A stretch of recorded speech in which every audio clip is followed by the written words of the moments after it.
one more time. One more time we get to meet up with our favorite class and we get to talk about... Once again, not one more. That's misleading. I thought you meant one more time like this is the last one. Oh, one more time. We're just adding another... Okay. This is another notch on our belt. Okay, gotcha. That we're back in the classroom. We're ready to go. There's going to be many more times, but this is just one more notch.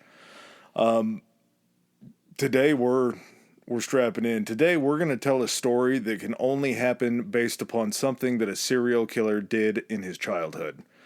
Now that's going to throw you off a little bit, but luckily... Based on the title, you're like, the fuck is he talking about? As I try to throw you off, that smooth-voiced gentleman, the pilot of Pot for this episode that's going to take us through time and space to explain to us. Captain Chronic. You can be my co-pilot of Chronic. I'll be your co-pilot of Chronic. That is Captain Chris we're going to go with for this episode, and that would make me co-pilot Adam. You could be Admiral Adam. I like that. Okay. The alliteration's something that I just really enjoy. Listen, if this is something that we all learn about, the Wright brothers are something that, regardless of maybe different, if you're in different parts of the world, because we will discuss how kind of different parts might have had their own claim to this. Belief in the claim to this. But definitely if you grew up in the U.S., you should know about the Wright brothers. They are the fathers of aviation. Where Howard Hughes would be the father of modern aviation, maybe. These guys are the grandfathers. Yeah. Literally related to Howard Hughes. Very funny you say that. Crazy fucking turn of events related to Howard Hughes. We're talking the Wright brothers, and these guys blew all of my preconceived notions of them completely out of the water. I thought these guys were literally just like hobbyists that like to build kites and everything, and that they were just the first guys that like made it the furthest or like controlled it or did something like that. But these guys literally invented from start to finish what would shape aviation. These two were more of the upper echelon of the club of just guys being dudes to me, because I just wanted to fly, bro. Full commitment to the bit. Be pretty cool if you and I just never got married and only worked on airplanes, and then all of a sudden we were the first two people to ever fly. Who needs pussy when you have the open skies? You got sweet, sweet air. I was gonna say that. I mean, and I'm sure these guys, because they became so famous and everything, did have their pick of the ladies. But the fact that these two brothers were so committed to this as a part-time thing to begin with, and were able to essentially kind of figure this shit out on their own, that's the craziest part of this story. I can't wait to fucking dive into it. Yeah, it's brilliant. So pick up your pencils. If you're at home, pop some Orville Redenbacher popcorn. There you go. And get ready. Get strapped in. Oh, just remember, guys, rate, review, subscribe. Read. 5 stars. Yeah, read. 5 stars. Yep, 5 stars. They help us more than anything. And yeah, like the man said, let's get into the Wright brothers.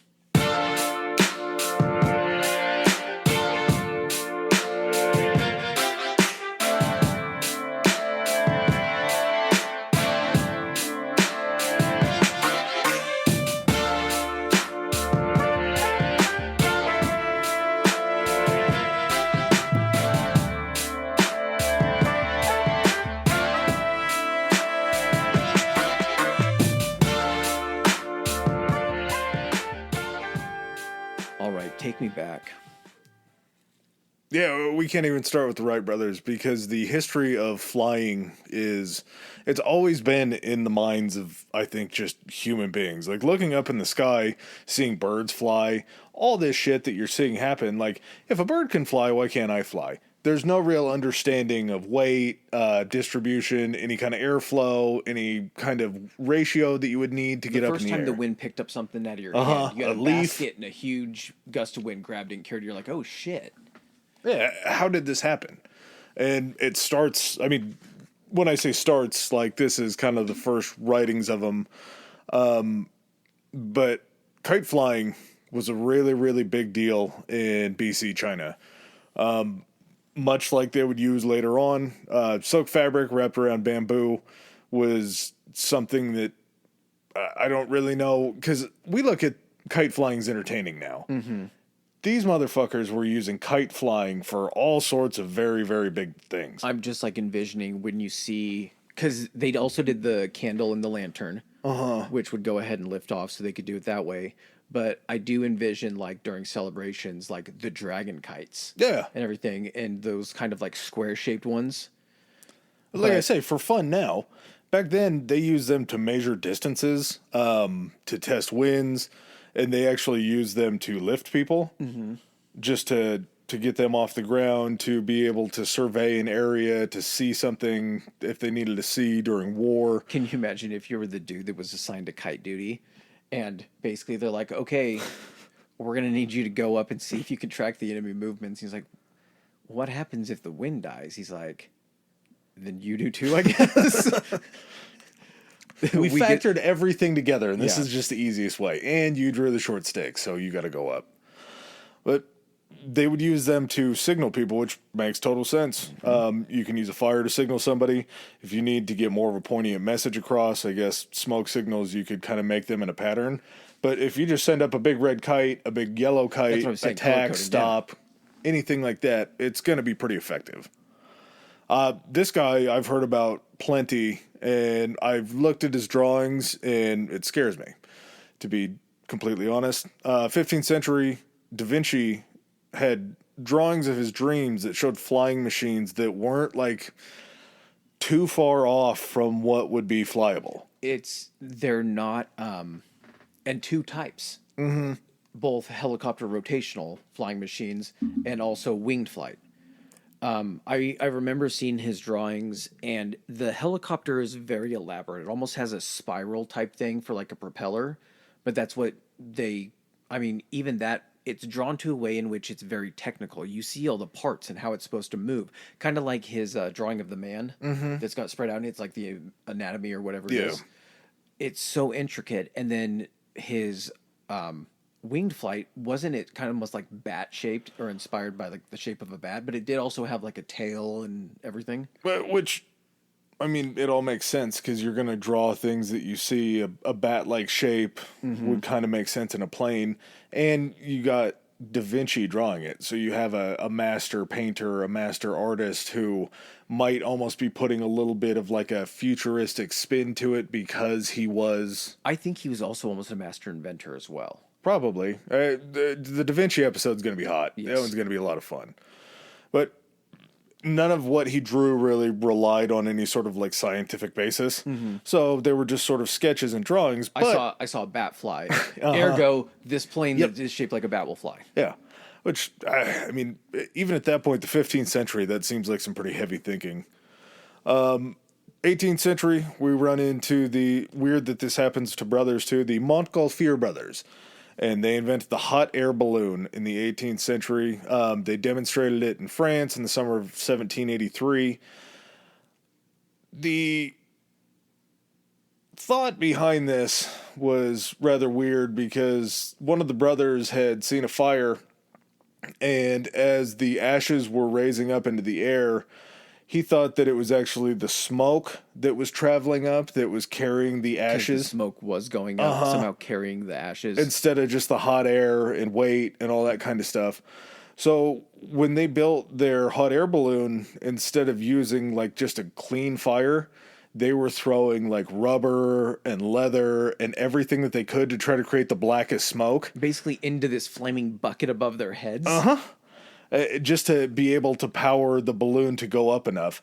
But like, I mean, logical reasoning back then, if you see the smoke and you don't understand that heat does that. It's the one thing you can see that's traveling Yeah. up. You can't see hot air traveling up. Yeah. The smoke goes up, so ergo the smoke must be what makes it go up. You're still creating the same hot air. It's just masked by the smoke. You can't see the hot air, but you can definitely see the smoke. That sounds like such a fucking camping stoner thing to say, be sitting there and be like, so is it the smoke that goes up? Yeah. Yeah. That had to have been a line on that 70s show. Yeah. But at the same time, if the smoke created the rise and you were able to take it off the ground, that's a pretty legitimate You deal. can get the smoke without the heat and the fires, so yeah. Yeah, you're raising people up off the ground in a basket. I don't trust hot air balloons. No. I You fucking- can't control them. That's the whole point. Like, you're just up there. You got to hope you have a good day for wind. And then at some point, you're going to get the thing lowered down at the right angle because the wind's going to blow you to a place that you can do that without a bunch of fucking power lines around. Yeah. We aren't supposed to be in hot air balloons anymore. I forgot. It was somebody, I don't think it was somebody that we know, but I had heard a story of it was a couple, and this was told to me just because it was hilarious. They did a hot air balloon ride for their anniversary, and when it came time to landing, the wind was off, and they ended up landing in somebody's backyard. Better have been a big fucking backyard. At the same time, you're just trying to hit one area, and he said that's what happened was they lowered the hot air balloon. They were able to get out in the backyard, and then the guy raised it back up again. So like it was go where? Just like a touch landing, basically. To go where? Yeah, He's on the phone ditch it somewhere else. Yeah. I guess, but it's so unreliable, and I don't know why we still do it. It doesn't make any sense. It's cool to look at. They're cool designs. If they're tethered, hell, if it's tethered to the ground and I can just stare up at it, pretty trippy to watch. Not getting it. There is something, we actually have a thing where we live that's what's it called? They still do it. It's not night glow, but it's when they actually launch all the balloons. I can't remember what it's called. Yeah. But I never remember when it's going to happen. And so on my way to work, it'll always happen because they're always lifting off early in the morning. And I just see the balloons out. And it catches you off guard because you're like, yeah, we're not supposed to still be using these things. Like, there's a reason why we only use these things once a year here. Like, you're at the mercy. Like, a gust of wind decides to come in and blow you off course in a different direction than you're intending to go, and you're fucked. I don't know. I'm fixating on this balloon thing too much. Do they use harnesses? Like, what if you fall out? You're just standing in a goddamn wicker basket. That's the other issue. Strapped with fuel and fire above you. That's a scary thought. But I can't really say that it would be much more scary than 19th century experiments that involved gliders. This advanced aviation truly and completely, because you have a winged object that's able to essentially navigate itself using the pilot's body and roll. But what are the three parts to flight that the that the Wrights figure out? It's flight, wings. Oh no, hold on, sorry. It's yaw, roll, and pitch. Something, yeah. So I'll find it. Yaw, roll, and pitch don't get answered by a glider because it's just kind of at the mercy of how you're able to manipulate the wings. And if you're just a body up in the air, you don't have a rudder or any kind of stabilizer or anything like that. If you catch some wind, you're either going to get sucked up or you're going to get pushed down. And apparently gliders were a big thing over like in Europe, which makes sense because it's a mountainous region. Truly feels European. Gliders feel European to me. Yeah. Like before even knowing this. Well, that's why you see all the base jumping and shit that takes place off those cliffs, like in Norway and everything. But gliders got to the point where these guys were just designing them and then literally just hanging on to the bottom of them and running off a fucking hill. And that's how they would determine if the glider was going to fly. I'm sure they did testing beforehand where they staked it, put sandbags on it, kind of did all that kind of stuff. Lower hill. A lower hill. But you had this guy that, his name is Otto Lilienthal. Yep. So Otto Lilienthal was a German, I guess, aviation enthusiast. I don't know if you had you could call him, I guess, an early onset aeronautical engineering. But he essentially was really into the glider scene. He was the glider guy. Yeah. Otto liked his gliders. And he actually, what was his record that he had set with the glider? He had taken, during the 1890s, he did 16 different flights, or did he go through 16 iterations of glider? It would have to be 16 iterations because he had thousands of flights under his belt. Okay. One of his longest flights ended up being something like, wasn't it like 900 feet? Like he was able to maintain it going down the slope of a hill. Yeah, I'm not going to shit on these guys because, again, this is nothing that I have the balls to try or to be able to build. 900 feet doesn't sound like a lot. Buddy, it's fucking madness. You're literally just banking, like, how are you going to maintain your distance to the ground? Like, when you start traveling down a hill and you're at the speed in which it takes to fly, even being 5 feet above the ground, when you start coming down, Can you run that fucking fast? Oh no, you're getting drugged. As soon as you hit, you don't really have a choice. You're at the Earth's and speed's mercy at that point. So yeah, definitely. Just when I think about it, because 900 feet's 3 football fields. I guess that's fairly long, but it's still not in duration time. Like you're going to be up there for. You got to be gaining speed going down the hill as well, right? Yeah. So the farther you get, the more terrifying it gets. Yeah, because there's just no break at the end. There's also no fucking safety gear. This is in the fucking 1890s. These guys are still going out and doing this, much like the Wright brothers. If you see pictures, it's them in like 3-piece suits out there like flying this plane. There's no jumpsuits. There's no flame retardant. Well, there's no flames at this point. But yeah, there's no crash helmet. You're just going down the hill. Maybe you strap a piece of thicker leather around your head. You're just waiting for Charlie Chaplin to pop up in one of those pictures is what it looks like in every single one of them. But that's just the history of flight. That's how it all comes together. There's a guy who's going to play a bigger part in the story named Octave Chenault. He worked out of Chicago. He was a Frenchman. He kind of helps the Wright brothers get back to Europe as far as like the lure of what they're doing, and sort of creates this weird tension with France where they think that they're lying, even though it's one of their own statesmen telling them that these guys are actually doing it. One thing real quick, just before we jump off Otto. So in the time that he did all of his flights, and they said he probably made over 2,000 flights in gliders. His total flying time was 5 hours. That's what I'm saying. That doesn't sound like a lot of time for 2,000. It's not. But these are the guys that half of them are like him just jumping off the ground and getting like 30 feet and be like, did I fly? What constitutes a flight at that point? Mm-hmm. Like if he gets out of bed too quick in the morning and gets his feet off the ground, is that a flight? What are we doing? 820 feet, and that was the record that remained unbeaten for him or anyone else at the time, all the way till his death. He went out holding the record for the longest flight. It's pretty baller. There's a weird passing of the guard with the Lilienthal death and then the Wrights that we'll talk about. But that's sort of, I mean, Lilienthal and Octave were both direct influences on Orville, either like just being right around the same area like Chenault was, or Lilienthal being this published all across the world for his travel. But our story really starts in April 16th. Well, in 1867, on April 16th, in Millville, Indiana. That's when young Wilbur's born. He's the 5th of 7 children. I really like the Wright family. They went through some shit. I believe they had twins to start out with that died in infancy. He had 2 older brothers, and then Wilbur was number 5. Orville, born August 19th, 1871 in Dayton, Ohio, is the 6th of 7. They would have baby Catherine, who I really think is like maybe my favorite Wright, just because she had to put up with these 2 nutbags. Mm-hmm. But 7 kids, 5 of them survived. Father, Milton, was the bishop of something called the United Brethren in Christ. That's why they kind of moved around, right? Yeah, he was traveling around with the religion.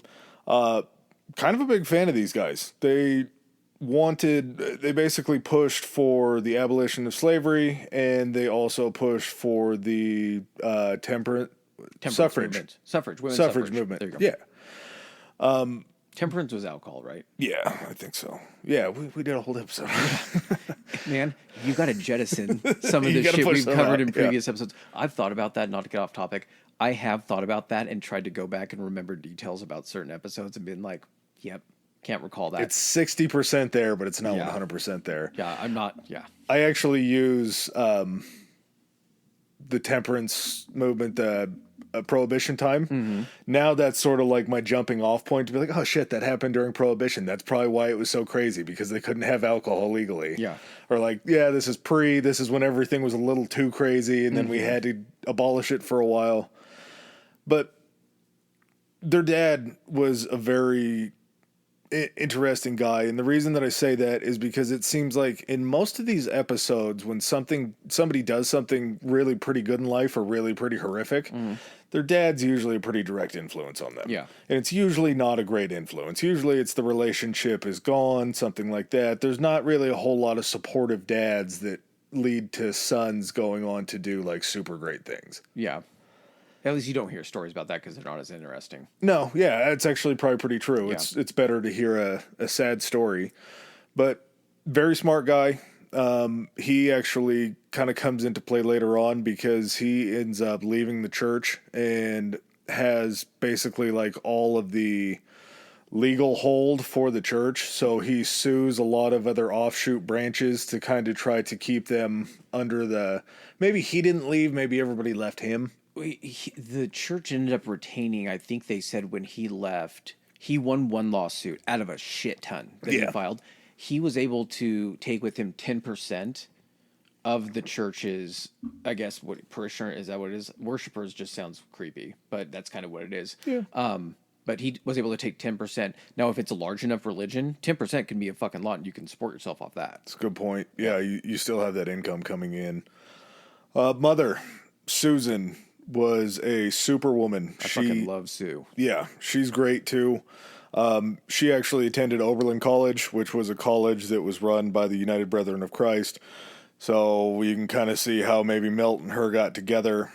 Super duper smart. She studied literature, science, and mathematics. I guess she was really handy. The kids busted toys. She was tinkering and always fixing. So they grew up in a household not only where their mother was extremely capable, they saw someone who was like mechanically inclined and gifted.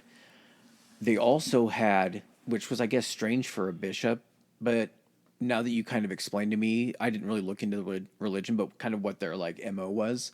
It makes a lot of sense because they grew up in a house that was just filled with different types of literature and books. They said he had a super extensive library with poets, artists, fiction, nonfiction, scientific, all of this kind of stuff that these boys grew up with. And you got to imagine also when you're, 2 of 5, parents probably aren't able to provide you as much attention. You're probably in the books a little bit. Yeah, Pops is on the road preaching. Mm-hmm. Mom is at home fixing all the toys that you had just broken that morning. Mm-hmm. Probably got to do some reading. What did, when Pops was traveling, at one point in 1878, what did he bring home for the boys? This is kind of like their turning point, and both of them pointed to it. There should just be a rule in life, and I think it sort of stays pat. But if you're ever going to do anything really, really bad in life or really, really genius, you just need to keep a diary all the time. Because a lot of the writings that these guys did survived. And so you really get to see like how the mind works as far as just like where their headspace was. At that time. Like it would be cool if you had someone that, because of course they don't know what path they're going to take, but just to find someone's diary that they just kept normally for their life. And then they took one of those paths so you could see what shaped it. Yeah. Yeah, exactly. It's like these guys, all of their writings are great. Steve Jobs probably have a fairly interesting diary if he wrote it.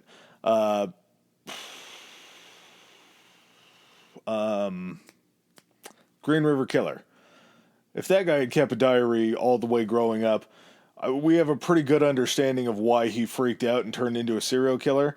But I'd have liked to have heard it from his mind. Still going to be a New York Times bestseller. Yeah, like it's either way. The human mind is just so interesting in that way. But when Milt came home, he gets off the train. All the kids are still happy to see him. 1878, so they were, 78, right? Yeah. So 67 to 78. Orville is 7 and Wilbur is 11.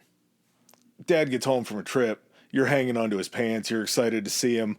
All of a sudden, he's got something in his hands that you see. It's like, oh, Dad got us something. Dad got us something. We need to see. We need to see what it is. Milt opens up his hand.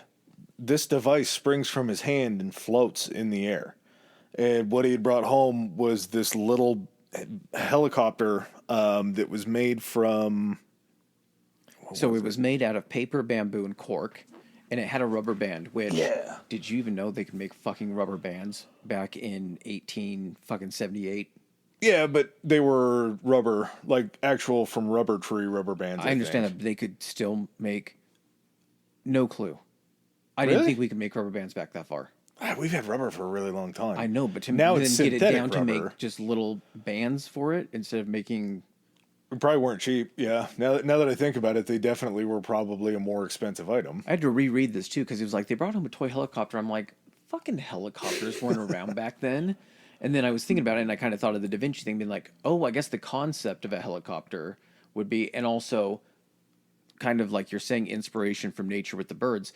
Whenever you see those little helicopter things fall from trees, Yeah, that and had they the seat in them. Yep, and they spin slowly down. People had to have looked at that and been like, if I can maybe develop something that does that, I wonder if it could go the other direction. Well, and that's, I mean, the whole thing was actually like, it was this Frenchman, his name was Alphonse Pinot, and he was an aeronautical engineer before like aeronautical space flight. He's a pioneer. Yeah. Yeah. But he was more of like a theoretical guy. Mm-hmm. And he was able to build this small scale model. This could work. Yeah. I think this would work. He built a small scale model and it worked. So like, okay, well, this is a cool children's toy, but this isn't like the small school for children where they can't fit inside of it in Zoolander. Like somebody has to be able to fly in it for it to be real. Man, gonna have to scale this up. But along those lines of schooling and everything like that, neither one of these brothers received a high school diploma. One of them should have. Yeah, I think they I said guess that he got screwed on a technicality. Yeah, the family had to move when he was supposed to receive his diploma. It was Wilbur. The same year, yeah. Yeah.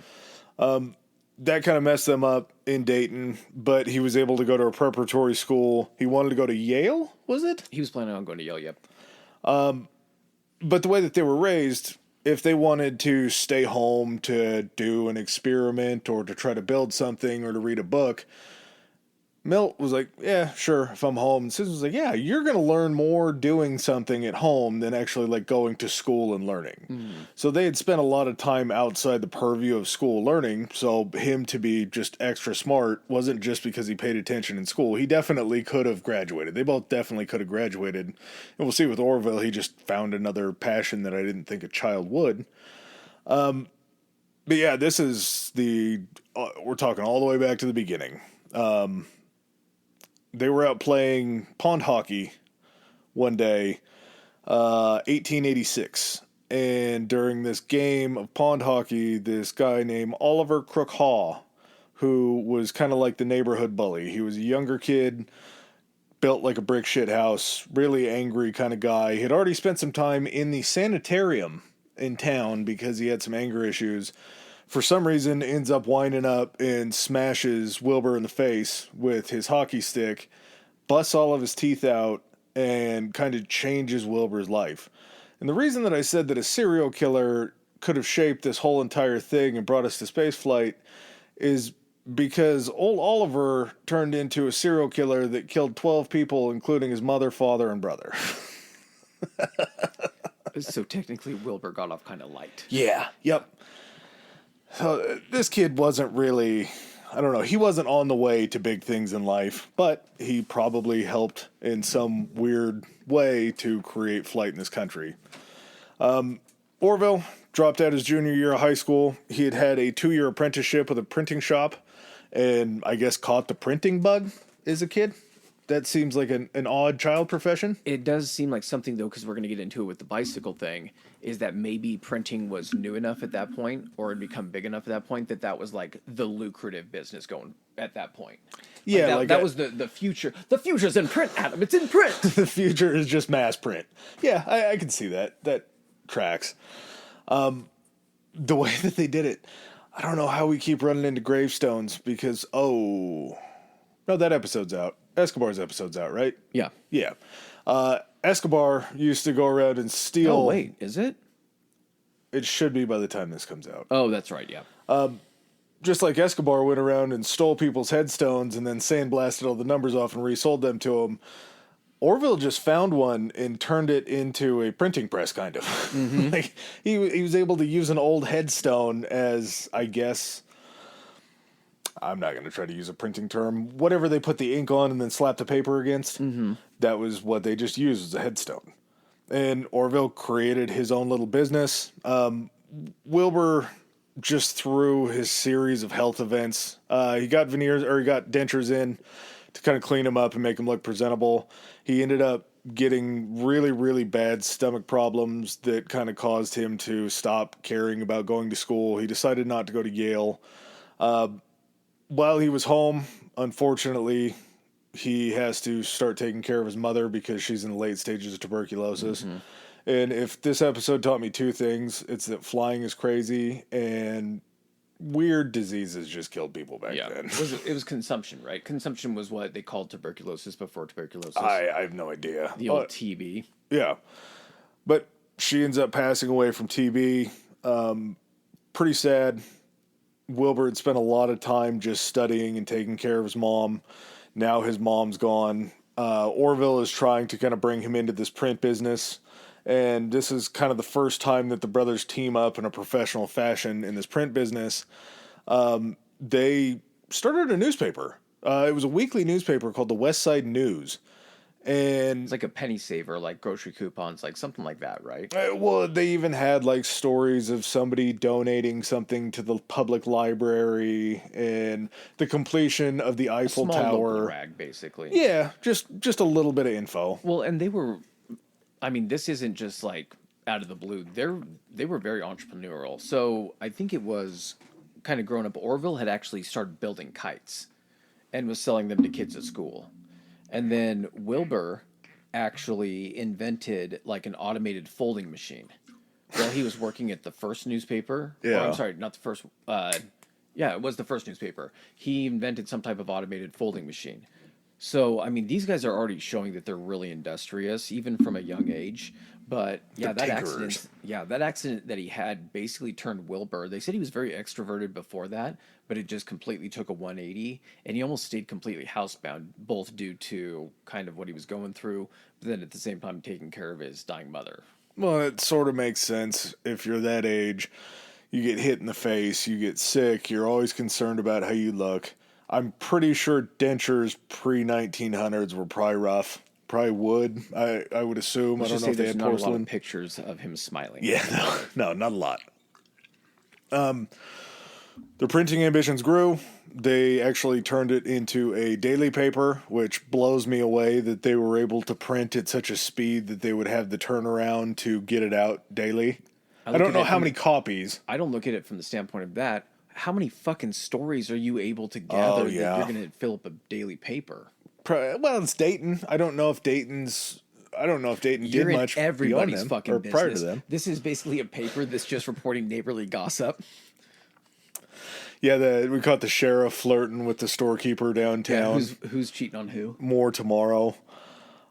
This was called the Evening Item, and they ran with this again for a little while, but then they kind of settled into just commercial printing, which it's where the money is. You got to go where the money is. When you're a 17-year-old and a 19-year-old kid, basically, that are running a printing business.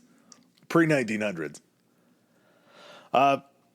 We get a weird bicycle craze. I did not know that bicycles didn't come around till... Listen here, Adam. Huh? Bicycles are sweet in the nation. Well, and the Travel on two wheels.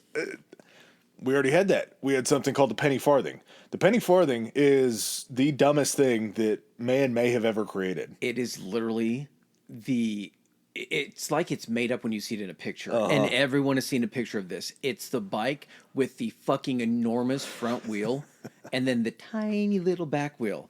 And it's the guy that's sitting literally so high off the ground that you had to get on this bike by standing it next to a platform. So if you fell over or something like that, you were falling a good, 6 feet? At least, yeah. 6 feet probably would have been pretty accurate there. He also had the shittiest mustache that you can grow. Oh, yeah. Every single time. It was always twisted at the ends. Mm-hmm. And steering this thing, I think it was actually like metal wheels. It had to have been, yeah. So I don't think these things were very popular. Well, what did end up happening is all of a sudden this thing comes out called the safety bicycle, which I understand exactly how they were selling this compared to the previous one, the penny farthing one. The safety bicycle is kind of what the design we know today. Lower to the ground, seat lower to the ground. You could actually, at a stopping point, step off the seat and put your feet on the ground. Both tires were the same size, as it should have been designed initially. Whoever designed this one was like, we should make the front wheel way fucking bigger than the back wheel, for balance. What was the point of the back wheel? You think that was the point of the back wheel, I think, was for balance and stabilization. To not tip backwards? Yeah, because it definitely didn't keep you side to side. They were too close together. No, I'm sure it started out as some guy who wanted to make a freakishly big unicycle and then just kept falling backwards, and every time he did it, before he ended up getting This the final... fucking unicycling thing is hard. If I had some handles to hang on to and could keep from tilting backwards, it was a safety unicycle. Yeah. Yeah. But two tinkers, two boys that are just in the middle of everything. December 1892, they opened up a repair and sales shop that would become something called the Wright Cycle Company after they started manufacturing their own bikes. These kids started a manufacturing company for bikes. I think there's still like 5 of them in existence. And I never thought that I'd say this, but I got to see these bikes. I don't know where exactly they're, probably Smithsonian, but I got to see these bikes. There's one in Dayton. I'm sure there's one in the Smithsonian. There's got to be. And then I think they said the other 3 might be in private collections. That'd be a pretty cool thing to have. Fuck yes. I'm not a bike collector by any means, but that'd be pretty fun. No, those guys that invented flight, they built bikes. I got one. But this also shows you that they understand the concept of design. And just industrious as all hell. Mm-hmm. Working with different materials that are eventually going to be then used to create the plane. Well, and not to mention, this safety bicycle was still fairly new. So I'm sure they probably, I don't know how that wasn't a patent violation. Maybe couldn't. Maybe they just, something like that. But they were able to look at a rough sketch of it and be able to create one. Because remember when it comes to patenting the plane, and we're jumping ahead just a tiny bit, I won't go into detail on it. They couldn't patent the plane. They went toward patenting certain aspects of it that then would have to be replicated under their design for all future planes. And maybe it was something as simple as like the gear system would have been patented on a bike, which can be manipulated and changed. Yeah.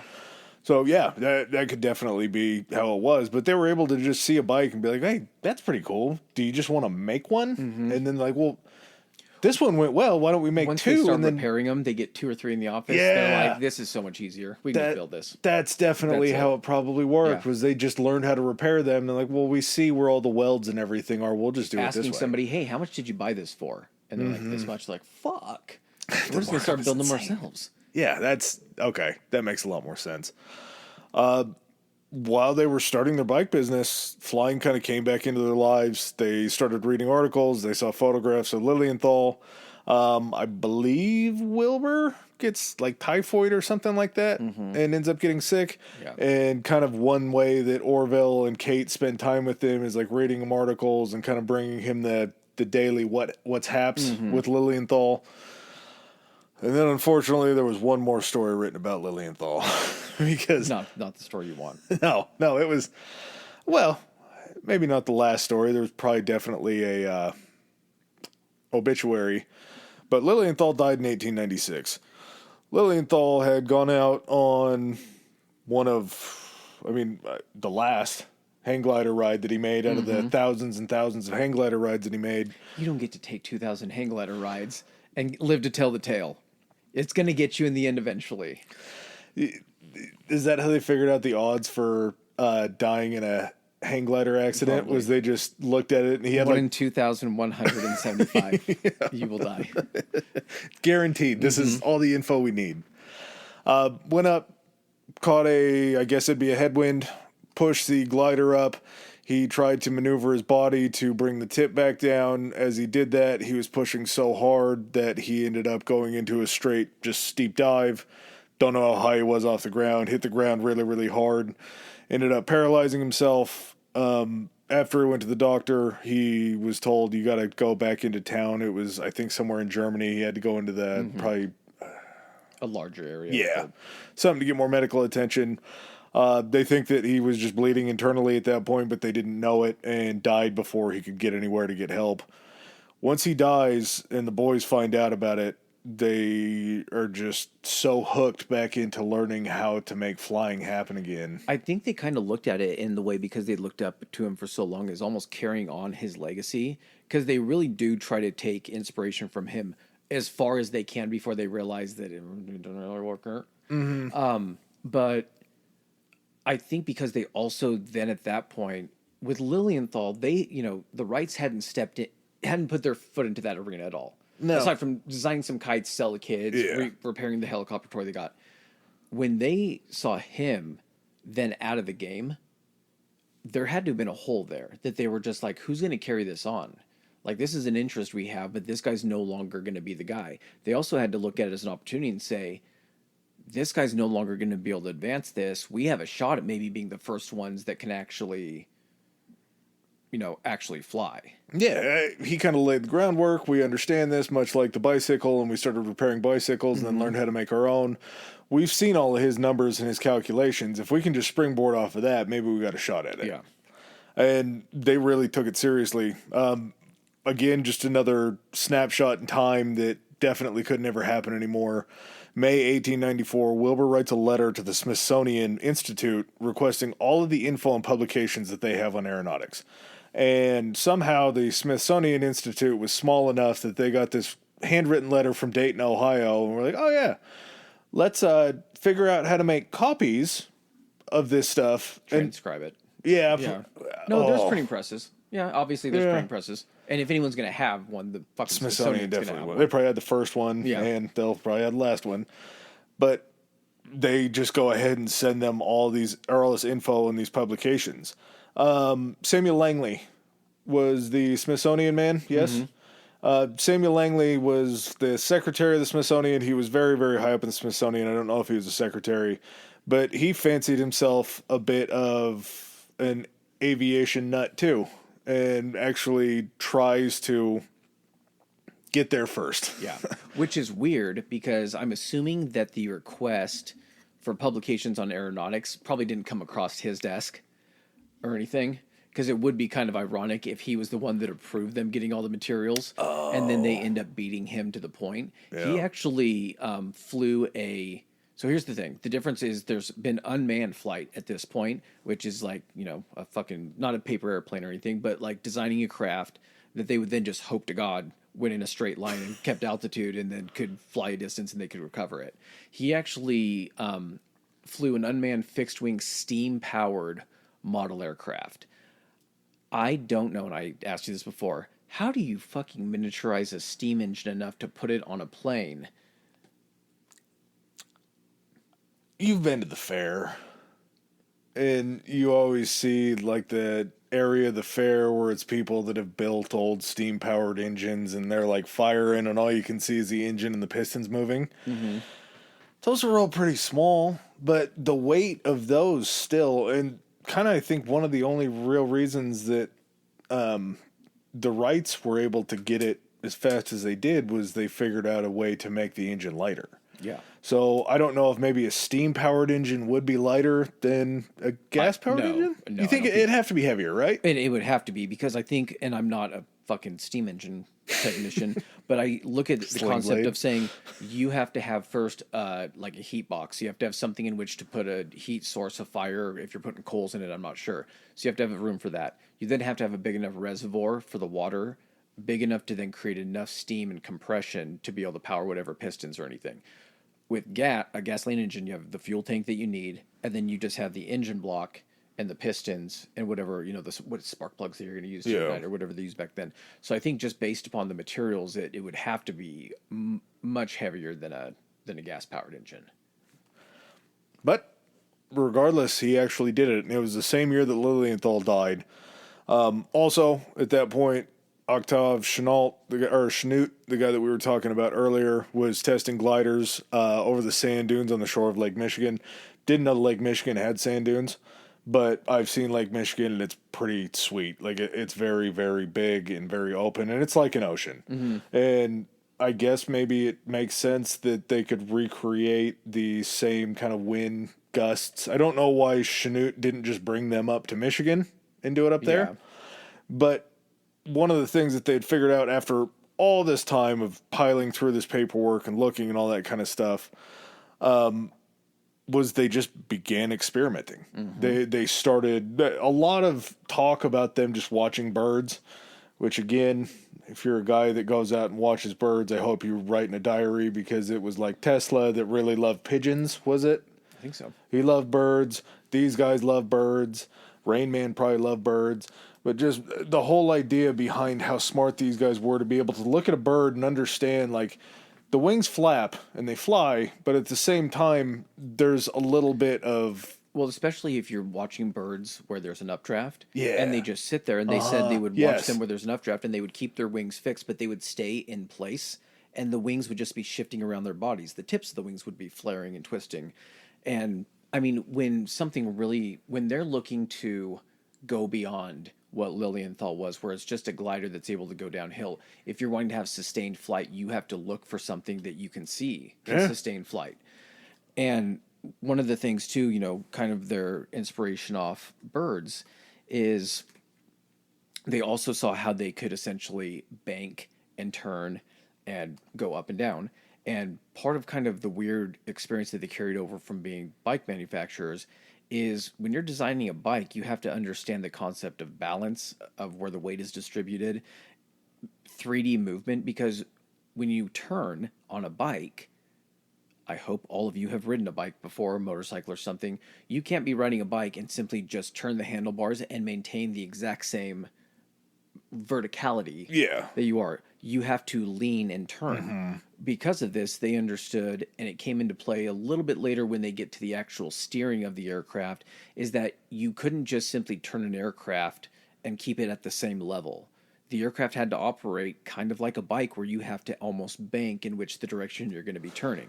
So it's this weird combination of watching nature, these birds taking experience from these bikes, and then using the knowledge of manufacturing, of how they could develop, you know, the materials that they needed and everything, all coming together just for these guys' passion. Yeah. Neither of them had studied and gone to college for aeronautical engineering or anything like that.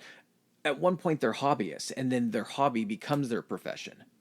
And I would even say that that's very, very late in the game, because before they go on this big mission, they still need money to fuel this. And all of the money that they made out of the bike shop went into the experiments.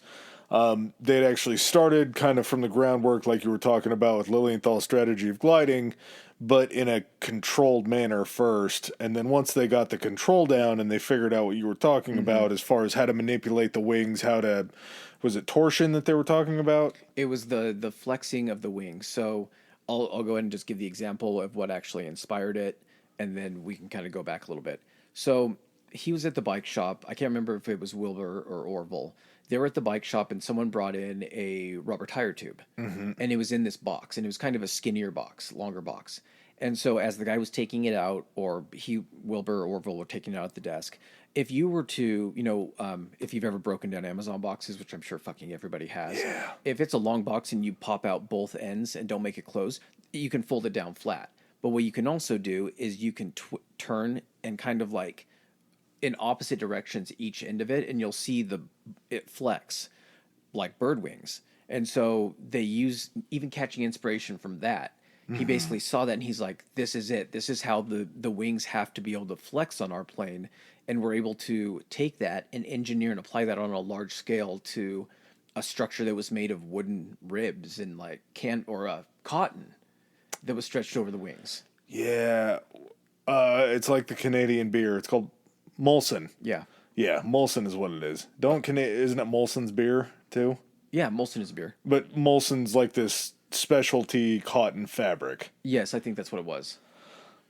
So you have enough money, you have a passion, you believe that control is going to be the key to successful flight wings.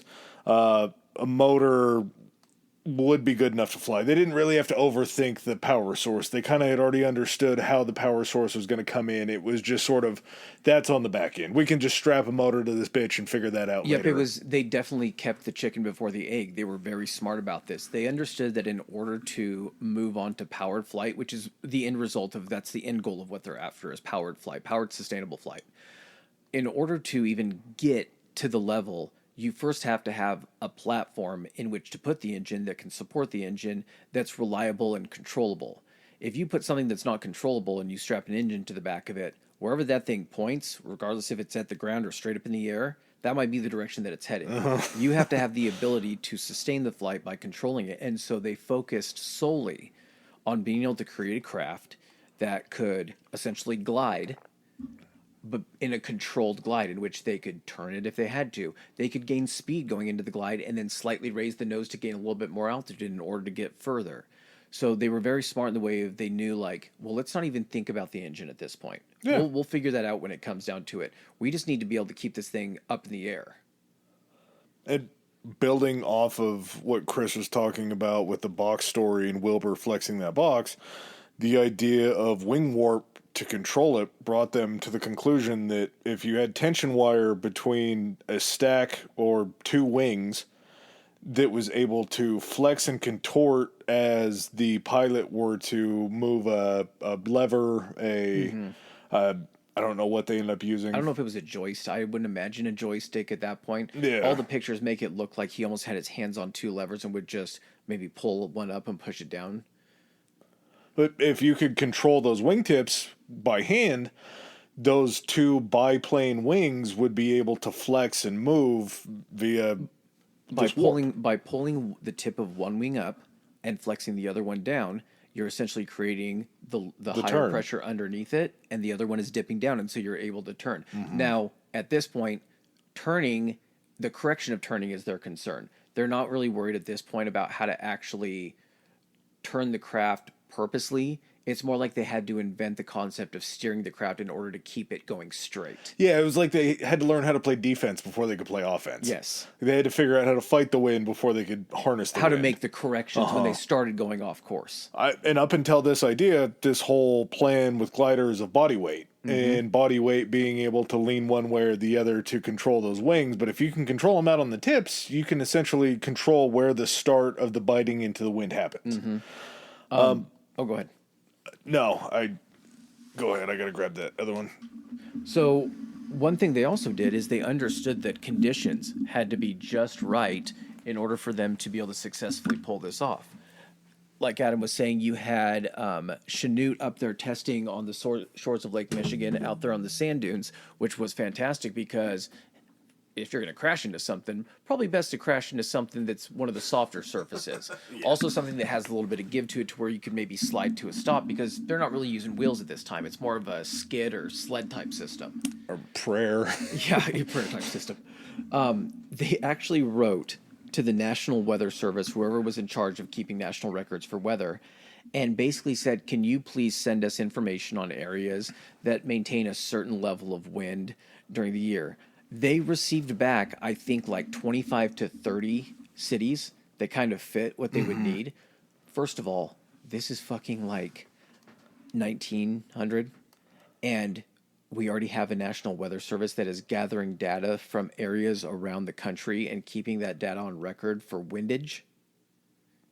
I'm not saying it's not true. I'm just saying it's fucking crazy. Well, crazy along the lines of we had an institute that was already collecting all of the papers that were necessary for learning in the Smithsonian. That's and true. we have this weather institute too. But the fact that you could just write them a letter and put a stamp on it and put it in the mail and get to them, and they're not busy enough that they can just answer fan mail for They're like, people. finally, we don't have to write in this fucking Farmer's Almanac anymore. We can actually, people are interested in this shit. We can actually I've been waiting for this. Some letter shows up in the mail one day, and one guy brings it in. He's like, "Hey, man, look at this letter." Yeah. As the second guy's reading it, the first guy's like, "I'll go." Did we get the wrong mail? Returned this wrong address again? He's like, "Oh, I'll go get the paperwork." The other guy's like, "No. You got some shit to do. I'll go get the paperwork." Then the third guy's like, "What are we getting paperwork for? Somebody wants some paperwork? I'll go get the paperwork." Yeah. Like they were all probably so fucking bored that they're like just jumping at the opportunity to talk to actual people. So the Wright brothers write letters to like 25 different cities and send them out. And it's like, we would love to use your location in order to achieve the, first man-powered flight. You would think, knowing what you know now, Yeah. in hindsight, that people would be like, fuck yeah, that could put us on the map. That could make us famous. We would love to be, a part of this. At that point, you're a fucking madman that people are looking like, they want to come here and do what? Try to fucking like fly up like a bird? Yeah, we're not answering these guys back. Well, 3 words of that letter make all the difference in the world. We are hobbyists. Yeah. If we were scientists, we were backed by the government. Use the wrong term, man. We're hobbyists that own a bike shop that want to learn how to fly. It's like, fuck you, do it in your own home state. Why do you want to come here? Well, someone did end up replying, and this is where the city of Kitty Hawk comes into play. Kitty Hawk, North Carolina. Had no idea it wasn't on mainland. Yeah. So Kitty Hawk is actually located on a little chain of islands off the coast of North Carolina. And basically was this small, like almost fishing village. It was like 50 houses or 50 people. I can't remember how many. It's they're called the Outer Banks. And it was the guy that was in charge of the post office there that actually wrote them back to say like, hey, we would love to have you out here. People are really friendly. They're willing to help you. King Dick of the island is just the postmaster. Yep. Yeah. So he writes back as a representative of the island. So they're like, all right, cool. He's like, we've got a beach. It's got these 4 huge sand dunes. They were called the Kill Devil Hills. Weird name, but okay. Probably pretty religious around there. Yeah. Kill Devil. Maybe the devil fell down the hills. Little North Carolinian Couldn't have mythology. been religious at that point. They've been like, you're trying to enter God's domain. No man is meant to enter the skies. So they actually pack up what they're able to pack up as far as what they designed for what would be known as the Wright Flyer, the precursor to the Wright Flyer, I guess. The construction of this, when you see images of it, if you've ever looked anything up, the thing, of course, looks rickety. It looks homemade. It looks like there's not a lot to it, and that's 100% factual on all accounts. Yeah. Yep. No arguments there. But the engineering, when watching documentaries on this, when they go into the engineering of this thing and actually show you underneath the can or the cotton wrap and show you how intricate this plane was, it just is a testament to how detailed these guys were and how they thought of anything and everything they could, shaping and forming these, the structure of the wings and all the ribs that went down the wings, camber, and all the system in which they would go ahead and secure the poles that would support the biplane wing from the lower wing within the frame and had it hooked to eye hooks, like metal eye hooks. They used part of the bike company in order to go ahead and support lightweight and support the wings between the support poles were it was spoke wire. Yeah, it makes sense. It was spoke wire to keep all that.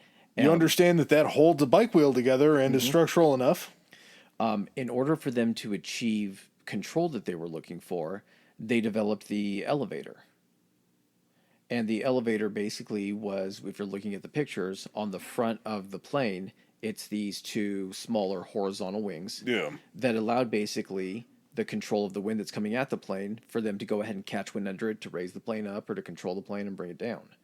So this was something that was kind of the new thing to the game, was this elevator. What did they forget, though? Well, they went down there with 3 trunks of camping equipment. They constructed a wooden hut and brought the glider. I'm not sure what they forgot. The glider didn't have a tail on it to start. That's right. And without a tail, which, if you look at any airplane that exists now, would not be able to fly without a tail. So they forgot a few things. But you're getting to maybe my favorite part of these 2 boys. I'm really pumped that they created flight. But these 2 were... I mean, they're just so fucking funny to me. Neither one of them ever got married. Neither one of them, I think, ever really had a serious... was the skies, Adam. Yeah. Neither one of them really ever had a serious girlfriend. I believe it was Orville that was quoted between an airplane and a woman, I wouldn't have any time in my life. So, it was either one or the other for him. And I'm so glad that he chose aeronautics. Oh, thank God. But they were so focused on what they were doing that they're like, women... Yeah, you're probably just going to cause us problems and slow us down.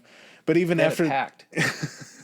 One of them started dating someone at some point and spent a little too much time not doing R&D. And he was like, listen, man, I didn't want to have to say this. I didn't want this to be a problem.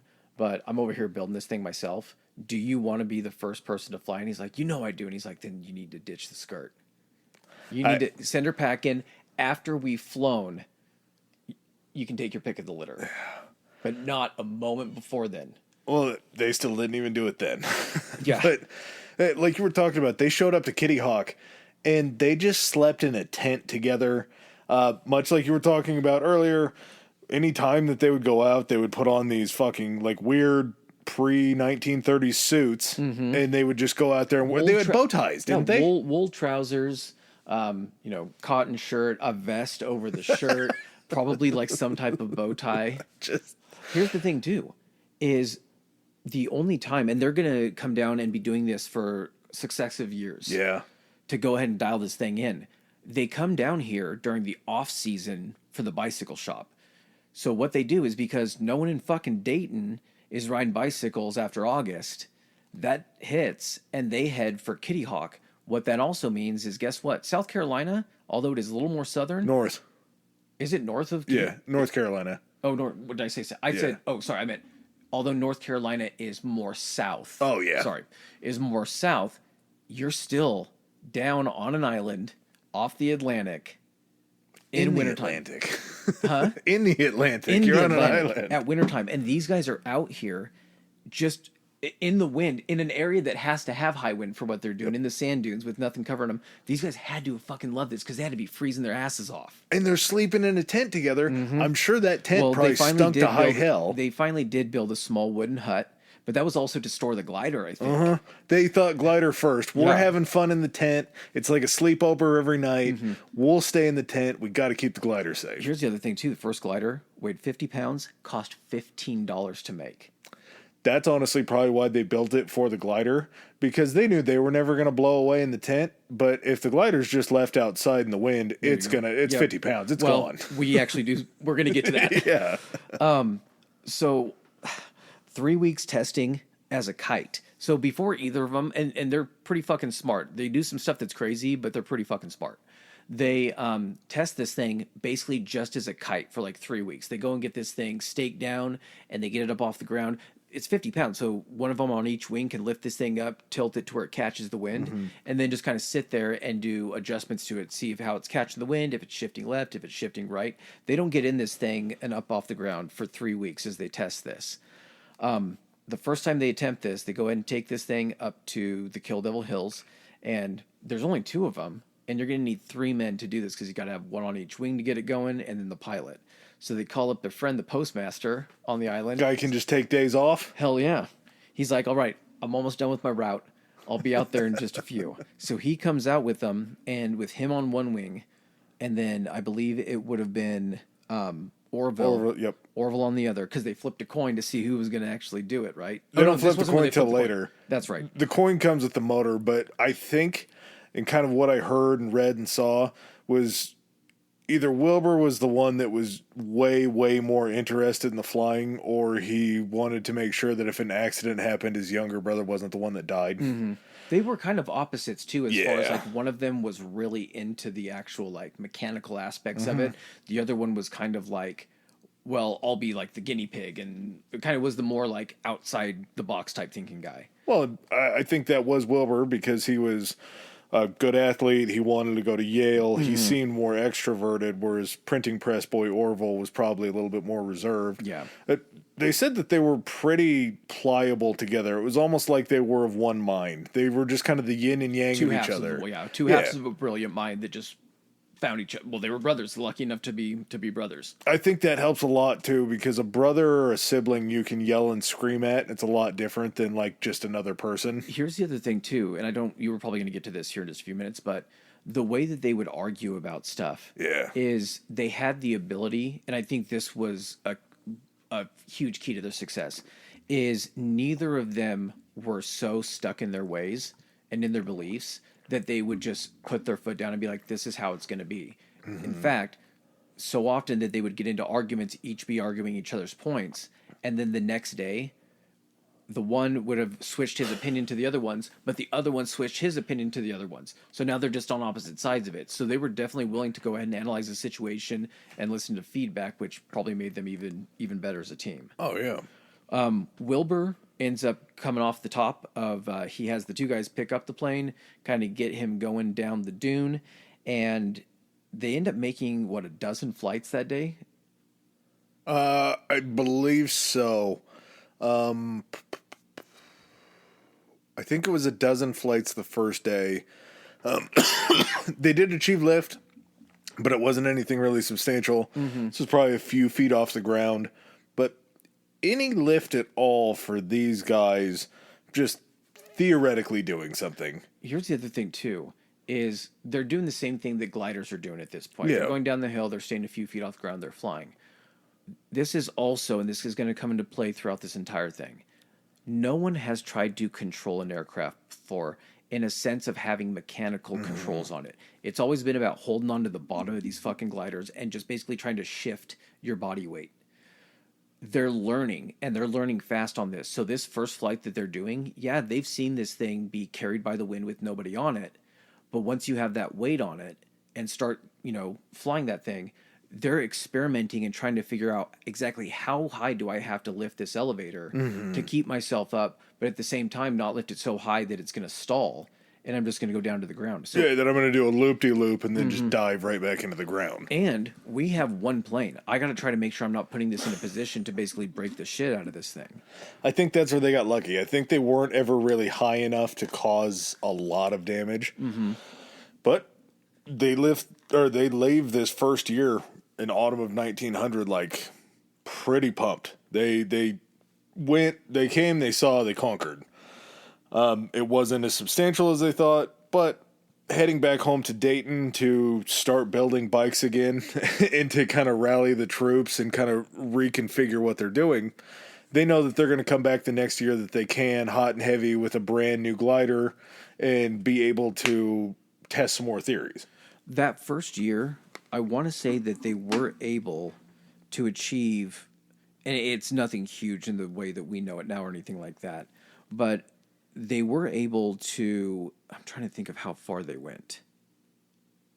It had to be less than 150 feet. Yeah. I want to say in all, throughout all their flights that they did over that time, they went like a half a mile and it stayed up a total of 2 minutes. It's better than nothing. Oh, yeah, 100%. But although they may not have accomplished exactly what they wanted to, they gathered something more important to them. Information on what went wrong and what they needed to tweak. These guys were not one-and-doners. They weren't like, oh, we didn't figure this thing out, I guess this isn't for us.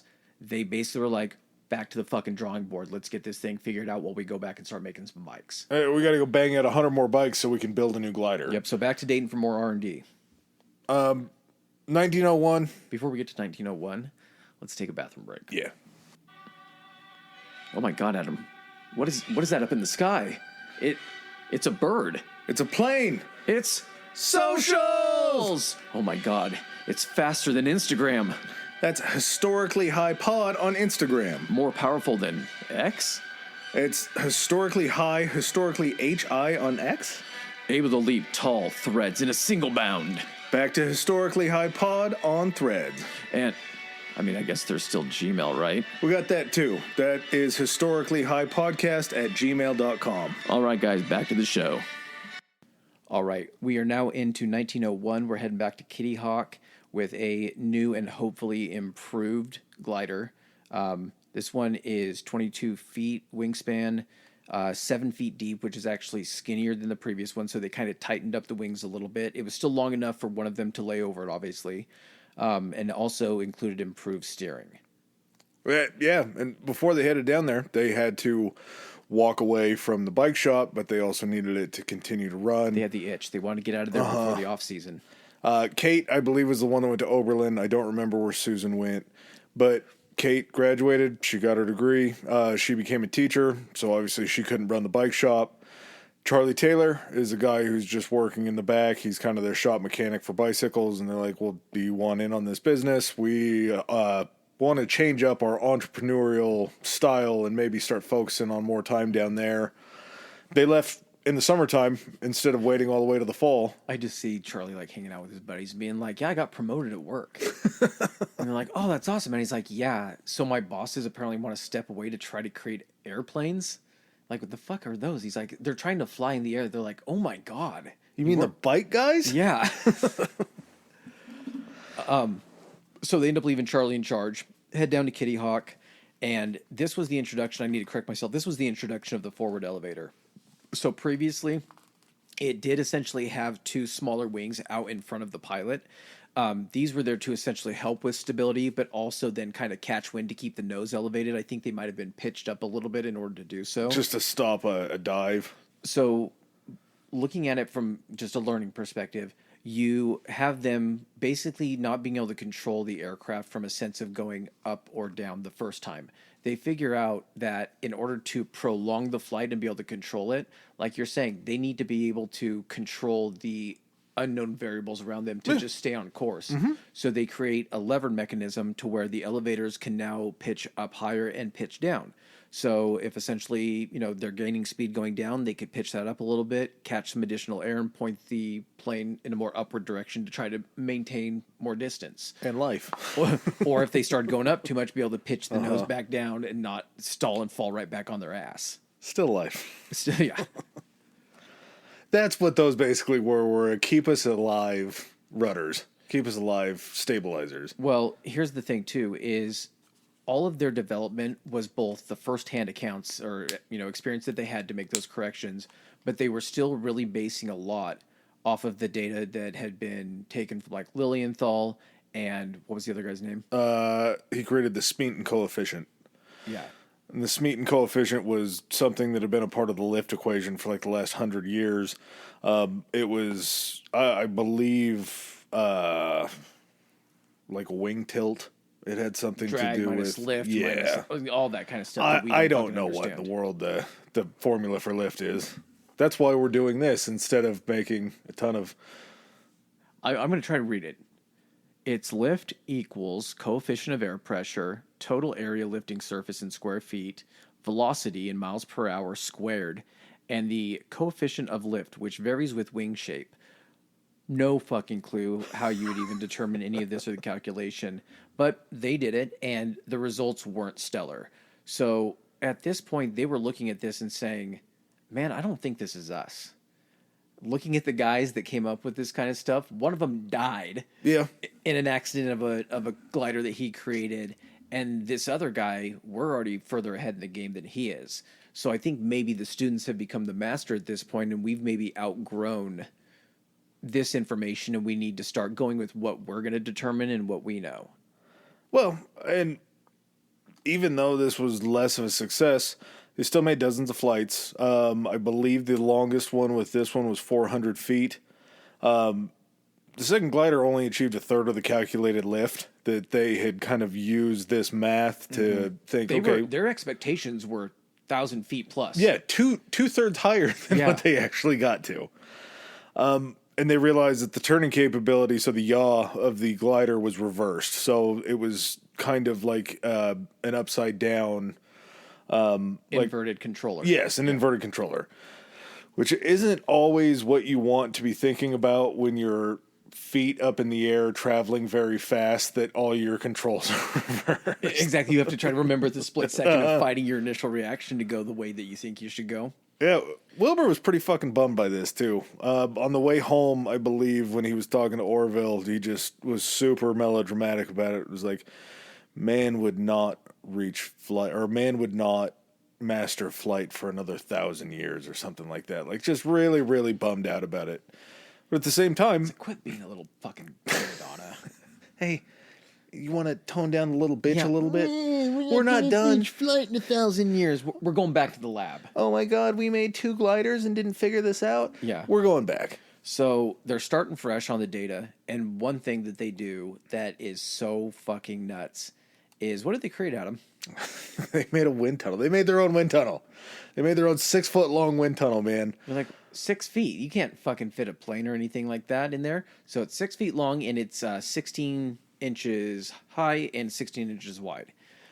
They understand that putting in and designing full-scale aircraft just simply for the purposes of testing and making tweaks doesn't work. You can't work as efficiently like that. Well, and goddamn, how much was the first glider? Like $15. It was $15 to make the first glider. They're not going to spend $15 to make the wind tunnel that they need to start testing this stuff. Yeah, no They're going to kidding. make it small. They're going to make it compact. So they start testing models. What were they made of? You were mentioning that. Oh, they were made of hacksaws and Like the spokes? yeah, tire spokes. Okay. So they didn't have to be that big. And all they needed was basically a way to either hammer these things out, hammer these hacksaws out in a way that there's a little bit of camber or a little bit of flex, a little bit of change to each one of these wings. And then as they would load them up into the wind tunnel, they would blow in using a gas-powered fan, because again, this is only a 16-inch by 16-inch hole, and kind of see how they would react in the air. Yeah, it would be tethered with a little line, and then as it would raise up, they would essentially see the stability of these crafts that they're creating, and they're like, oh shit, look, the thing's not moving. This is perfect. Let's apply this to the next plane we make. So, I mean, these guys are just, they're knocking this shit out. The foresight to be like, well, how do we figure out, like, the constant of wind on this? They're like, well, what if we created, it's got to be literally just like standing next to a fan, and they take a toilet paper roll, and one of them is like, hey, check this out, Luke, I am. And he's like, hold on a second, there's a lot of air coming out of that. Why don't we just build something that we can put the model of a plane inside and see what the wind's like? You don't think they had wind tunnels back then? I don't know. Yeah, I guess for what purpose? What would you need a wind tunnel for? Yeah. You're not worried about the aerodynamics of a fucking Model T. That's very, yeah, okay. And you don't have to clearly worry by about seeing boats. a Model T. The only thing they're doing with boats is they are, we're going to get into the boat discussion once we get to propellers. Okay. I see you over there chomping at the bit. Boats, they would just go ahead and test them in a current of water, and it just had to be hydrodynamic and be able to split the surface of the water. No need for, you're not testing a hot air balloon in a wind tunnel. No. Be like a wind silo. So they use this and are able to make advancements much faster because they're able to make these tweaks kind of on the fly. So we come to 1902, unless you had anything from 1901 left.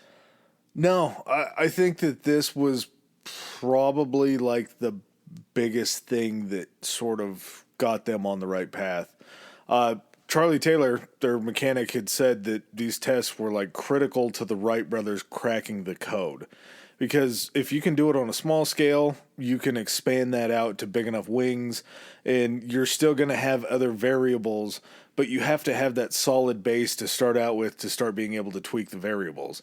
And, I mean, again, just like you proved to me, no other reason for a wind tunnel. So not only did they figure out flight, they figured out what is used now to test fucking everything. Cars. F1 cars have to be put through wind tunnels to reduce drag. It's a technology that's applied in so many different fields. And we probably would have figured this shit out, but it would have been later on. But these guys did, along with a bunch of other shit. Yeah. So 1902 rolls around. We're heading back to Kitty Hawk with a flatter, longer, and thinner plane.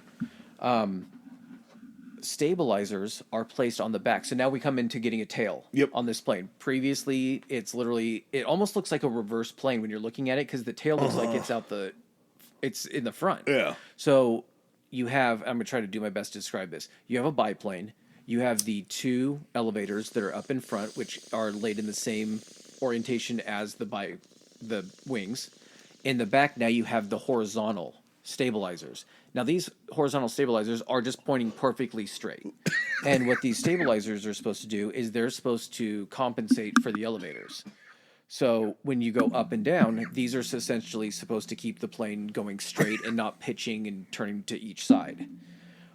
So Orville, on one of the early tests, he ends up spinning out, and they kind of find out the point that with these stabilizers, if there's any type of like wind coming in from the side, it's acting as a sail. Yeah. And it's just pushing the plane to the side. It may not be catching the wind from the wings and the elevators because those are laying flat and the wind's not catching those, but those stabilizers aren't able to compensate for that side wind. So banking now becomes an issue because if you start to be pushed into, the tail starts being pushed to the side, you're going to start turning that direction. Yeah. But in order to turn that direction and try to gain speed or control it, you have to be able to bank and tilt the plane that direction. So banking becomes an issue. I can't remember if it was Wilbur or Orville, but he was sitting there and he was thinking. And I think they said, I don't know if it came in a dream or not. I want to say I heard the term dream, but I think he might have just been ruminating on it.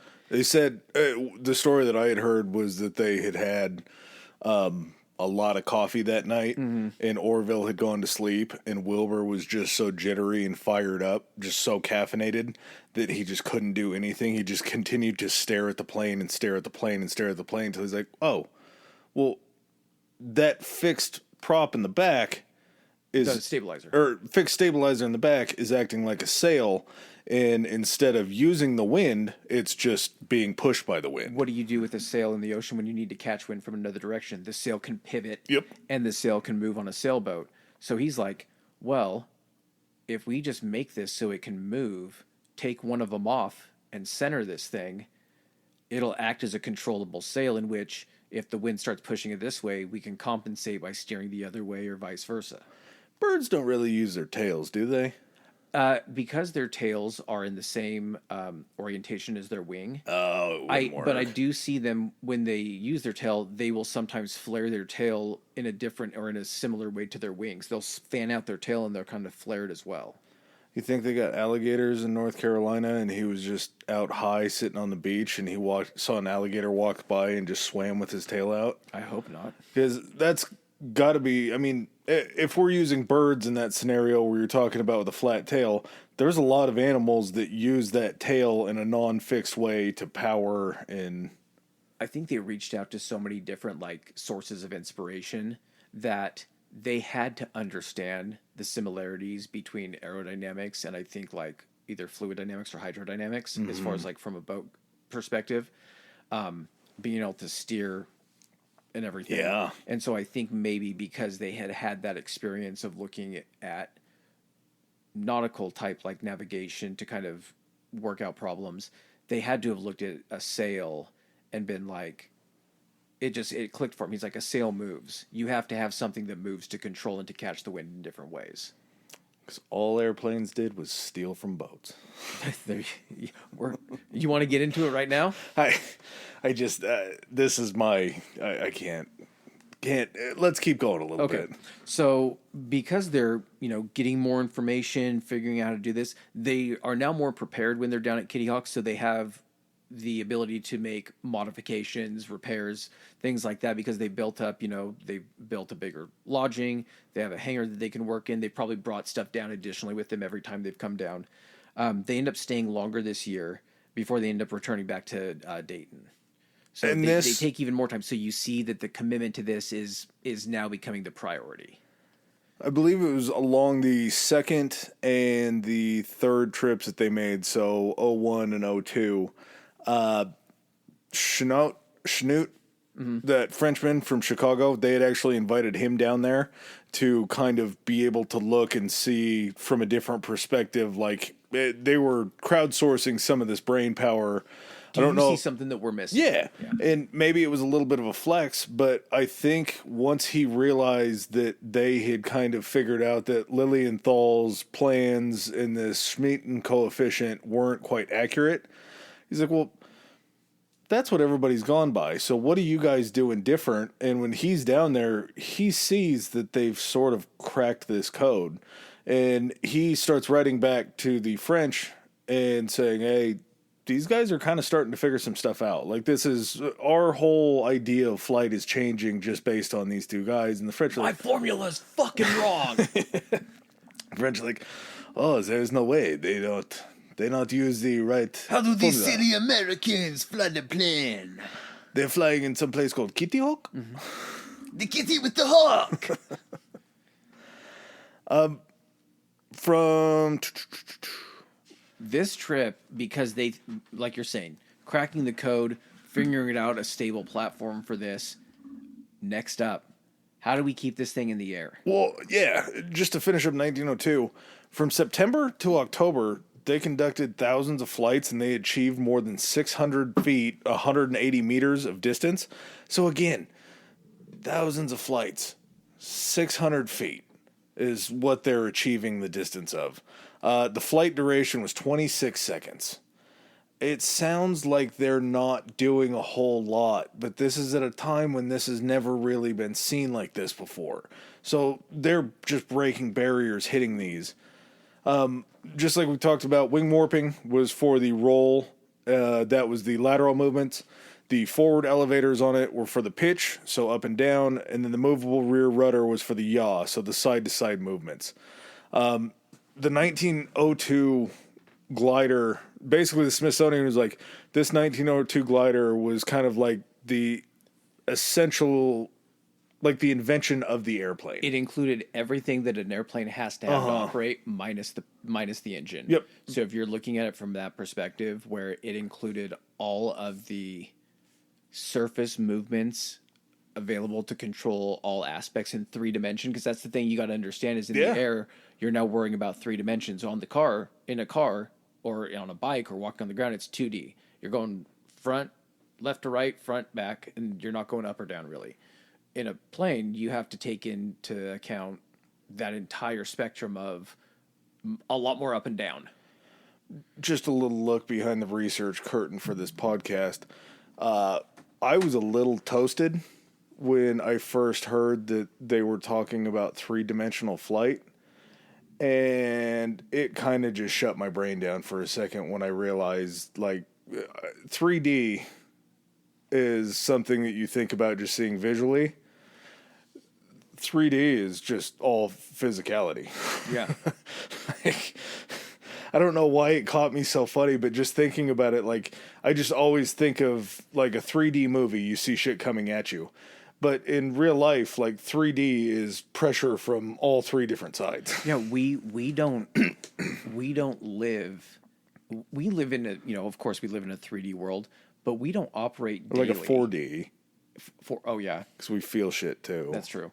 But we don't operate. We operate for the most part and most of our time in 2D. Or 3D if you're talking about feeling. Yeah. But yeah, so I mean, at this point, they've kind of got the code cracked as far as a stable platform, and because they're doing things the right way, the next step is adding a propulsion system to this thing. So when they end up getting back to Dayton, they're ready to start looking into putting an engine on this. Yeah.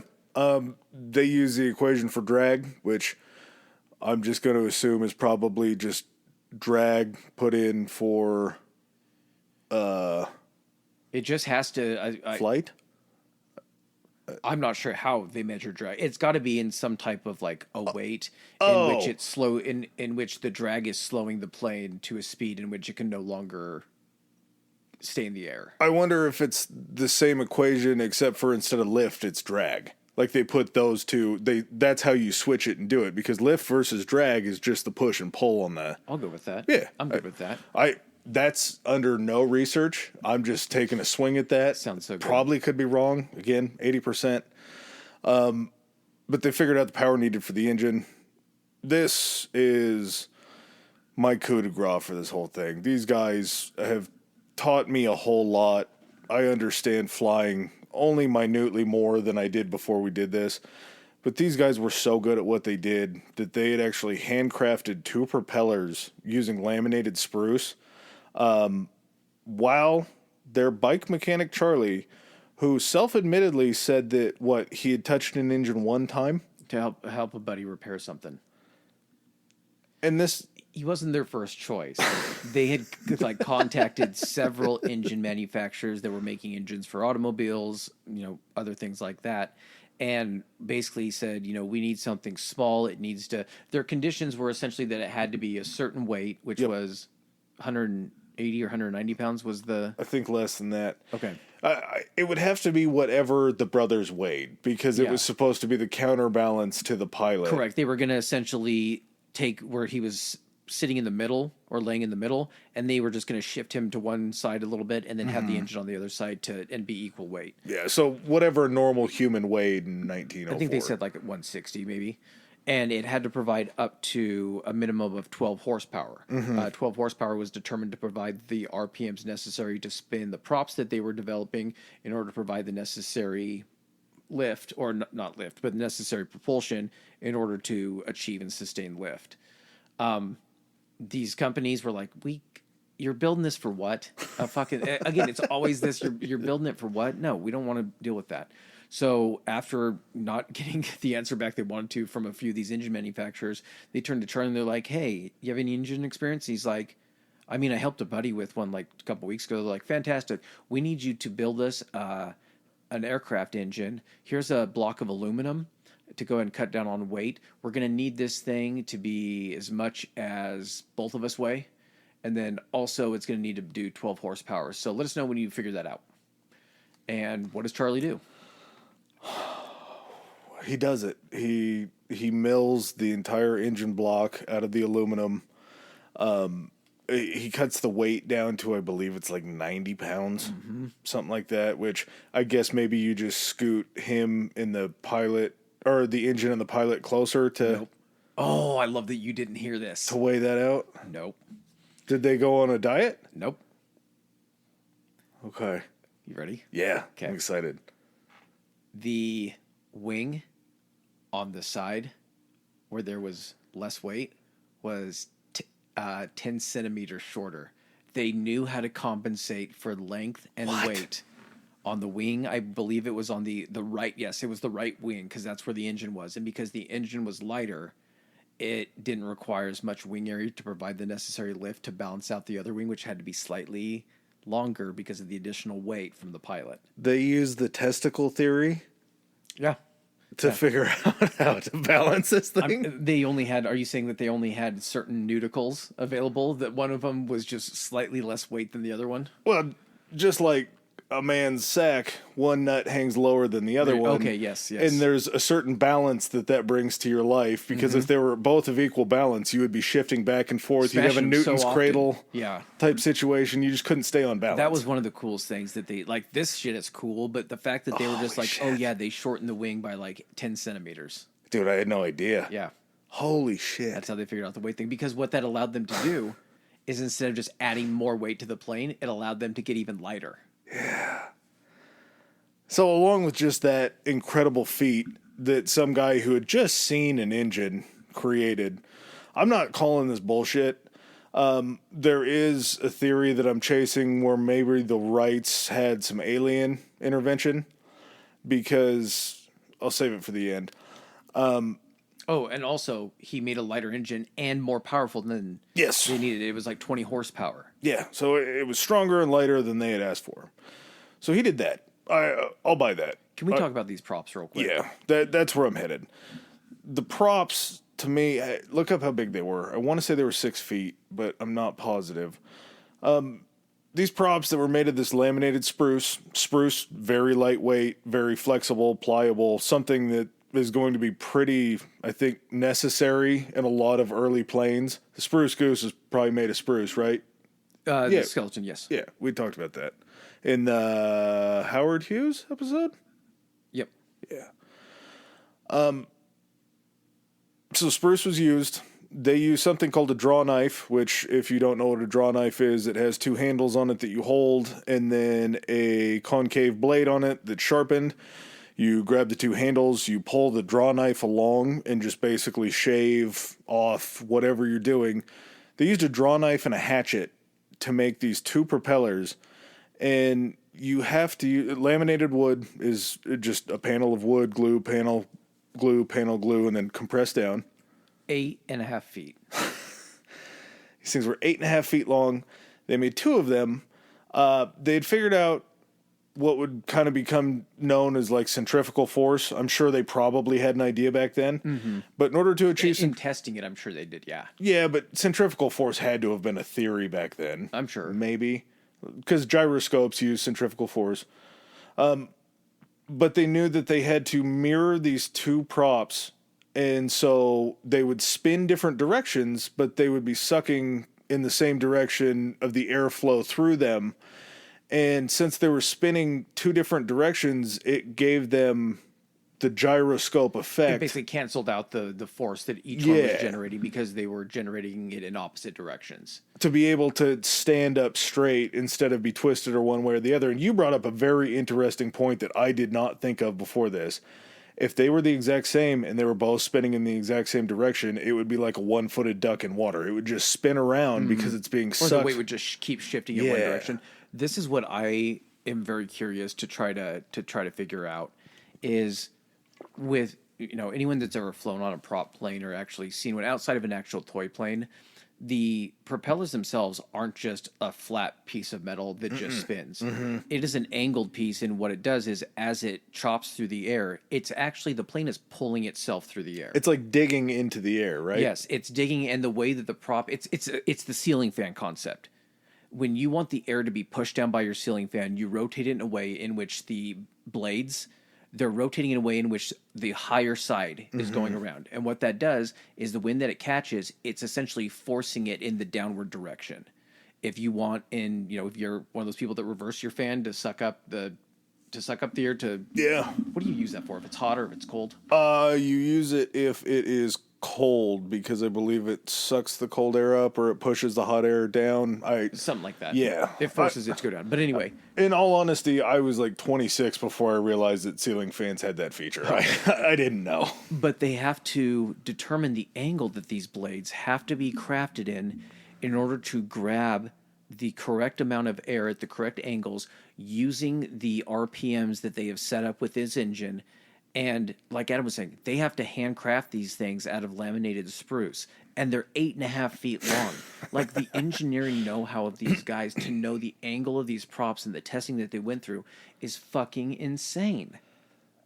Yeah. I mean, at that size, a minor miscalculation, one that's shaped a little bit different than the other one, that's going to have just maybe like 2 inches of pull to one side, could make a very, very big deal in the air. They had to be so identical that they had to provide the exact same amount of thrust, because you don't want to... If you're already going to have to be fighting a bunch of unknowns. You don't want to be fighting against the engine as well. Especially something that you created. Yep. So they end up getting it back down to Kitty Hawk. They're still going down to Kitty Hawk for this.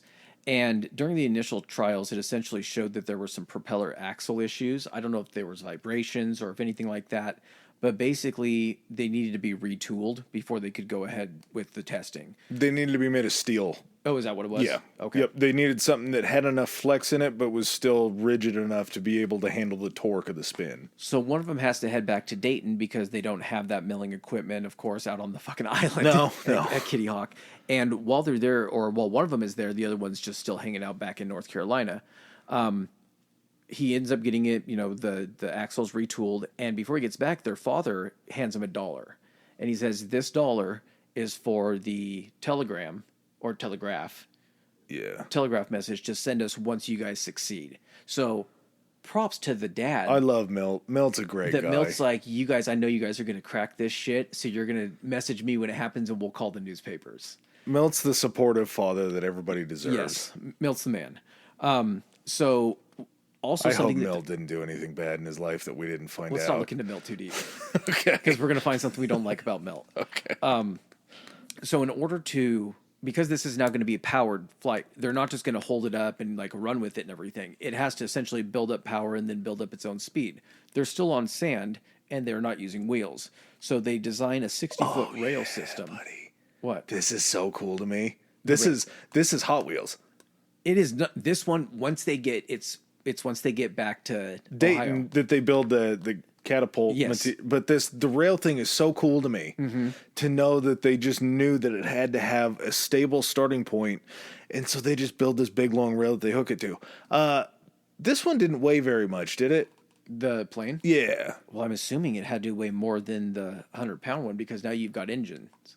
You do, but it's only like another 90 pounds, and it's way bigger. Plus, you also have the housing for the propellers, the metal stuff. That's propellers. Just for the engine, the brackets for the propellers and everything. So I don't know the exact weight, but it had to be quite a bit more. Yeah. So you put a rail on the ground to hold it straight.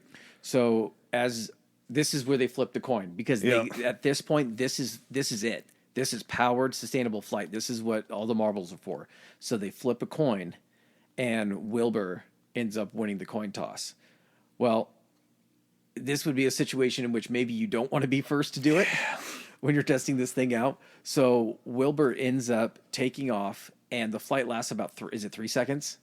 He takes off after 40 feet. So they're generating enough power and lift that they don't even need the full 60 feet. After 40 feet, this thing generates enough lift to get off the ground.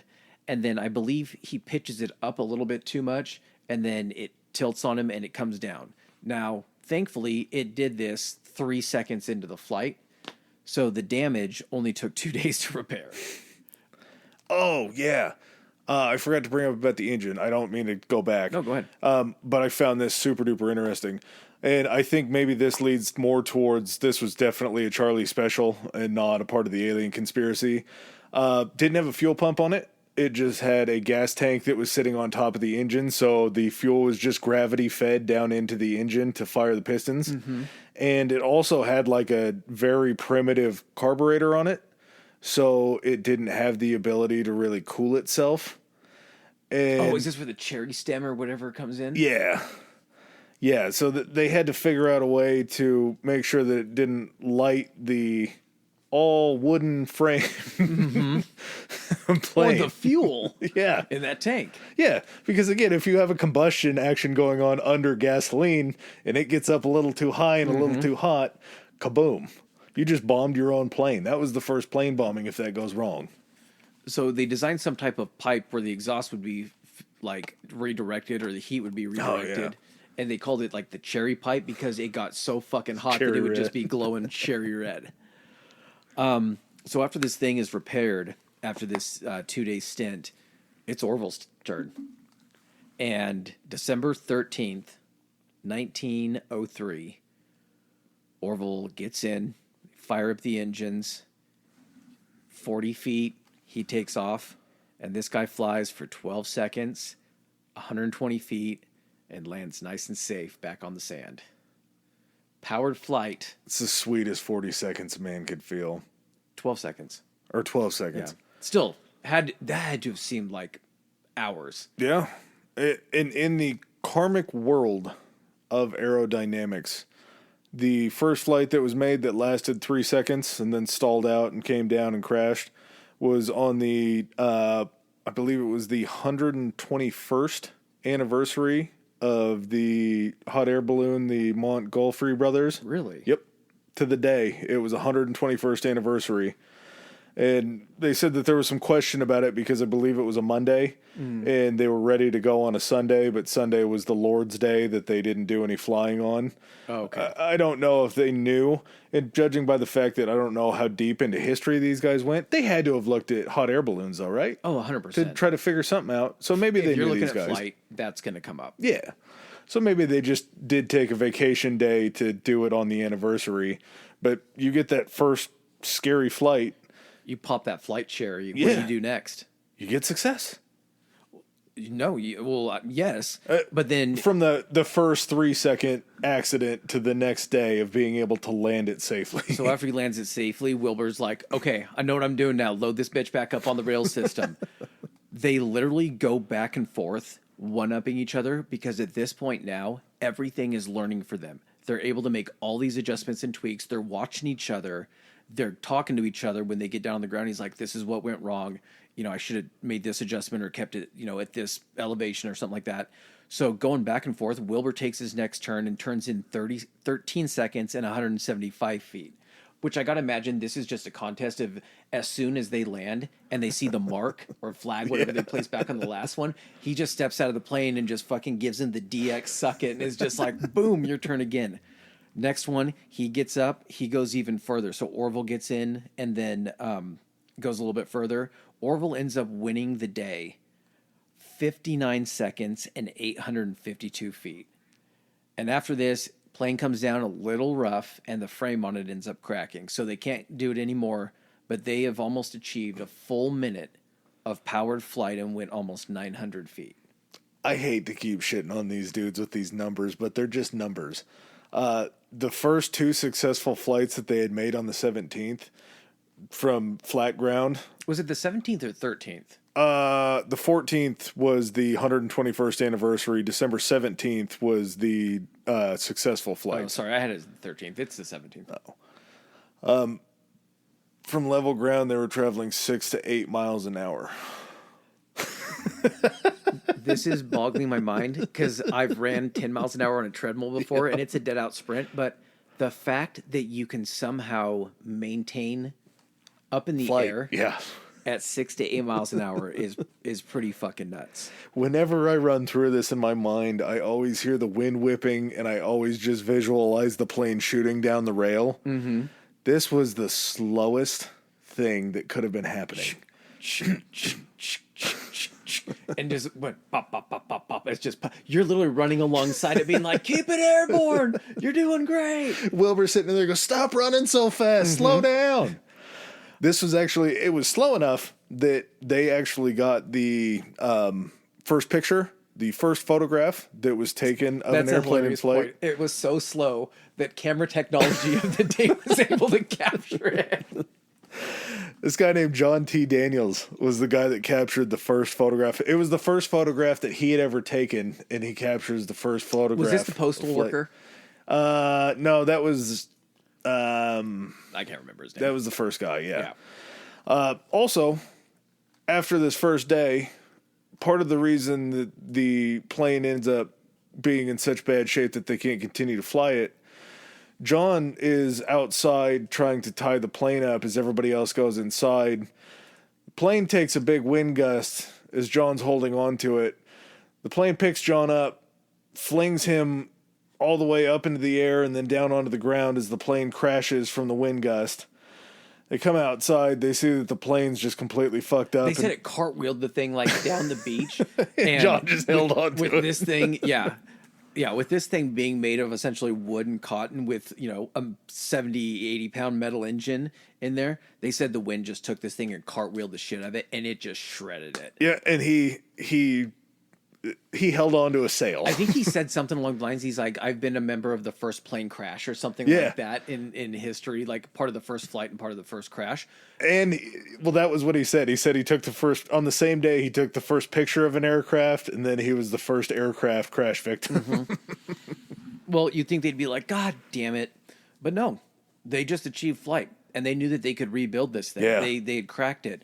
They walked 4 miles to a weather station to send the telegram. And they sent it. So fucked up. Mission accomplished. We got him. No, they actually were just like, hey, we did it. We flew 59 seconds, 852 feet. So back in Dayton, local boys made good. First flight. They call the newspapers. They're like, 59 seconds. Can you believe it? Newspapers are like, man, call us back when you get 59 minutes. This isn't worthy of a story. They never heard of air travel. They didn't even get the concept of it. Yeah. No, it was so above their own train of thought. It's witchcraft, sorcery, science fiction shit from the future that didn't really work. They had probably heard about gliders. A Zeppelin could stay up in the air for hours at a time, and even a hot air balloon could do that. So what's the big deal with this plane being able to fly for 59 seconds? Big mistake in hindsight that they didn't report this, because this was going to change everything in the world. Yeah, and along with that, they reported that the Wrights would be home by Christmas. They didn't run the story about them achieving flight, but because they were so big in the community, they just said that the Wrights were working on this and they'll be home by Christmas. Yeah, the media just completely dropped the ball on it. Chanute reports back to the French again of the Wrights' success, and the French are like, "Did you see it?" He's like, no. They told me and I believe them, and they're like, oh, well, anybody can say they flew. You got to fly, though. And they started just criticizing the shit out of them from France and papers and calling them all sorts of names. But stateside, it's one thing for the French to hate on you, because the French always try to find a reason to be assholes somehow. I flip-flop on the French so much during this podcast, I don't know where I stand. Depends on the episode. Yeah. There's definitely... France had different periods. There were different points in time for France. We're in France's asshole period? Yep. Okay. But even back at home, they're getting no love. Yeah. So... It's so niche and so out there that people are just like, this is fucking... This'll never take off. Pun intended. Well, and they knew that they probably didn't need to go back down to Kitty Hawk. No. They had advanced so far down that staying in Dayton is going to be just fine. Generating their own wind at this point. Yep. Yeah. Oh, holy shit. Yeah. That's the whole reason. They're like, why do we need the wind anymore? We just created wind with this engine. We'll just move into the non-wind and it'll create wind and it'll lift this thing off. So in 1904, they end up relocating to this place called Huffman Prairie, which was a 100-acre pasture. They just went up to this guy and they're like, hey, can we use your pasture to test out this plane? They're like, the guy's like, your what?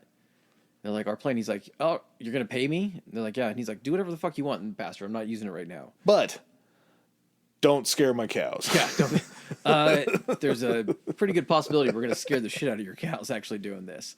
I'm going to let you take this launch method because I know you're stoked about this. Yeah, and it's such a tie back into the World War One episode when you absolutely blew my mind and you talked about how the naval ships would face into the upwind. Yeah, we talked about we talked about that during this will already be out at this point about the World War II Pacific episode. Oh yeah, that's when it was. Because what had to happen? Because they didn't fucking have them during World War One. Actually, there were aircraft carriers. Because planes, they started researching into the fact if they could land it on a ship. It was in a testing phase. That's why there were some carriers. The Japanese had started on carriers even before they got into the war. That's why they had them. But yeah, you just turn yourself into the wind or the headwinds. The headwinds, is that what they are? You want a wind coming at you. Okay. Yep, to generate more lift under the wings. Yep. So they don't have the headwinds anymore. What do? They have the rail system. The rail system works. They have an engine. You're not getting as much push. You're not getting as much lift from that. So what they did was they created a tower. And from that tower, they attached it to the plane. They brought that attached piece of rope up over the tower, and then they tied it to a very heavy, heavy rock. So the way I saw it, it would look like this. So imagine you have the same rail system they have. It goes out in front of the plane, and let's just say for directional purposes, the plane is facing north, and the rail system is facing north. Behind the plane would be a tower, and it kind of looked like, you know those rides, the roller coasters where you go straight up? It like takes you straight up, and then you just fall back down. Uh-huh. It kind of looked like that, and what they would have is further down the rail, they had a pulley. The rope would come down the pulley to attach to the plane, and then underneath, after it went down the pulley, it would come all the way back and then go up the tower. It would go up another pulley, go up the tower on another pulley that was then holding this big fucking heavy weight, and when they dropped the weight through the pulley system, it would pull the plane forward, props going, and create essentially the speed and lift that they need to get this thing off the ground. And it fucking worked like gangbusters. They created an airplane catapult. Yes. Yep. Airplane trebuchet. That's exactly what they made happen. And yeah, it worked very, very well. This again is where we run into a problem with the media coverage because they had brought everybody out to the pasture or to the prairie to got to be the same thing. Pasture and prairie got to be the same thing. Yeah. They'd taken them out there to show them all this that they'd been working on. And that first day, they just had error after error after error. It's going to happen. And the reporters are all like, one day, we knew you guys weren't going to pull this off. Yeah. We're only going to stick it for one day. Oh, you're doing it again tomorrow? We're not even going to come back out. Call us when the plane's, hey, fly over our building if your plane works. How about that? They end up taking 80 flights in this field in 1904. Yeah. So they're able to get off the ground. At this point, this is still just trying to go for straight distance. Just keep the plane under control and see how long they can keep this thing up in the air going in a straight line. The controls at this point are pretty much just to keep the plane on course. They're not to make any type of actual change of course. Yeah. It's just to keep it going in as straight of a line as it can. They're life-saving controls. Exactly. So 1904, after their flights, they go back to the lab, R&D. Also, what's coming into play here as they get more flights under their belt, these guys are the first pilots. Yeah. These guys are the first legitimate pilots, and they're literally self-taught, learning as they go about aeronautical movement and how this plane operates in the air. Because they come back... Oh, no, and this was this in 1904 as well? September 20th, yep. September 20th is when they end up completing the first circle, which that may sound pretty minor, but in order to bank an aircraft and fly in a continuous circle controlled and then pull out of that to apparently land at some point, that means that you have cracked that 3-axis system to now where you're not beholden to travel only in the direction in which this plane is launched. you're now able to navigate and fly wherever you want. Well, the way that I think about it too is the first 3/4 of a circle are really pretty dummy proof. You grab the stick, the control, and you jam it to the left as hard as you can. The thing that shows that you've mastered something and figured it out is to be able to bring the stick back at a consistent enough pace to pull out of the circle. Yes. And then turn the other direction and Yep. start flying a circle the other direction. It was in November so just a couple months later, that they were able to complete 40 circles and were up in the air for 5 minutes. Well, and that's the thing too, was this first circle, 5 minutes is crazy compared to the timeline of everything else. Mm-hmm. This first circle encompassed 4,080 feet. Yeah. That's a pretty big circle. It wasn't tight. No. They were just banking it enough to stay airborne, keep the speed up. Because without the kite, if you try to bank tighter, you don't have the props there providing the airspeed to go ahead and you got to maintain airspeed. So, I mean, they know what they're fucking doing. Yeah. Yeah, pretty impressive. So by the end of that year, they'd achieved 105 flights and total flight time of 50 minutes. It still doesn't sound like much, but man, 50 minutes Yeah. without touching the ground at all.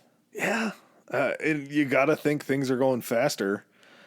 The Flyer 3, the third iteration of this, achieved the ultimate success with 17 to 38 minute flights. They said the longest one, 39 minutes, 24 miles. That's picking them up and putting them down. Yep. That's much faster because we can probably do the calculation on that. How many miles was it For what? that it traveled? 24. 24 miles, and it was up for how long? 39 minutes. So it's probably 30 miles an hour? A little less than it would be. 33 miles an hour, maybe? Yeah, something like that. It's not quite half, so it would probably be closer to, I think, 40 or 45 miles an hour. Yeah, I mean, it's incredible that they're moving that fast compared to that first flight that was like 7 to 9 miles an hour. Well, here's the thing, too. So with the Flyer 3, because all of a sudden word is starting to kind of get out that these guys, especially because they're also doing this kind of close to Dayton, Yeah. they're also local boys. People are starting to come out and kind of take a look at this and see what's going on. All it takes is one person spotting this thing flying over and being like, did you guys see what was fucking happening over at this fucking farm? And all of a sudden they're calling their buddies to come out. So it became an issue now where it was kind of a spectacle and attraction.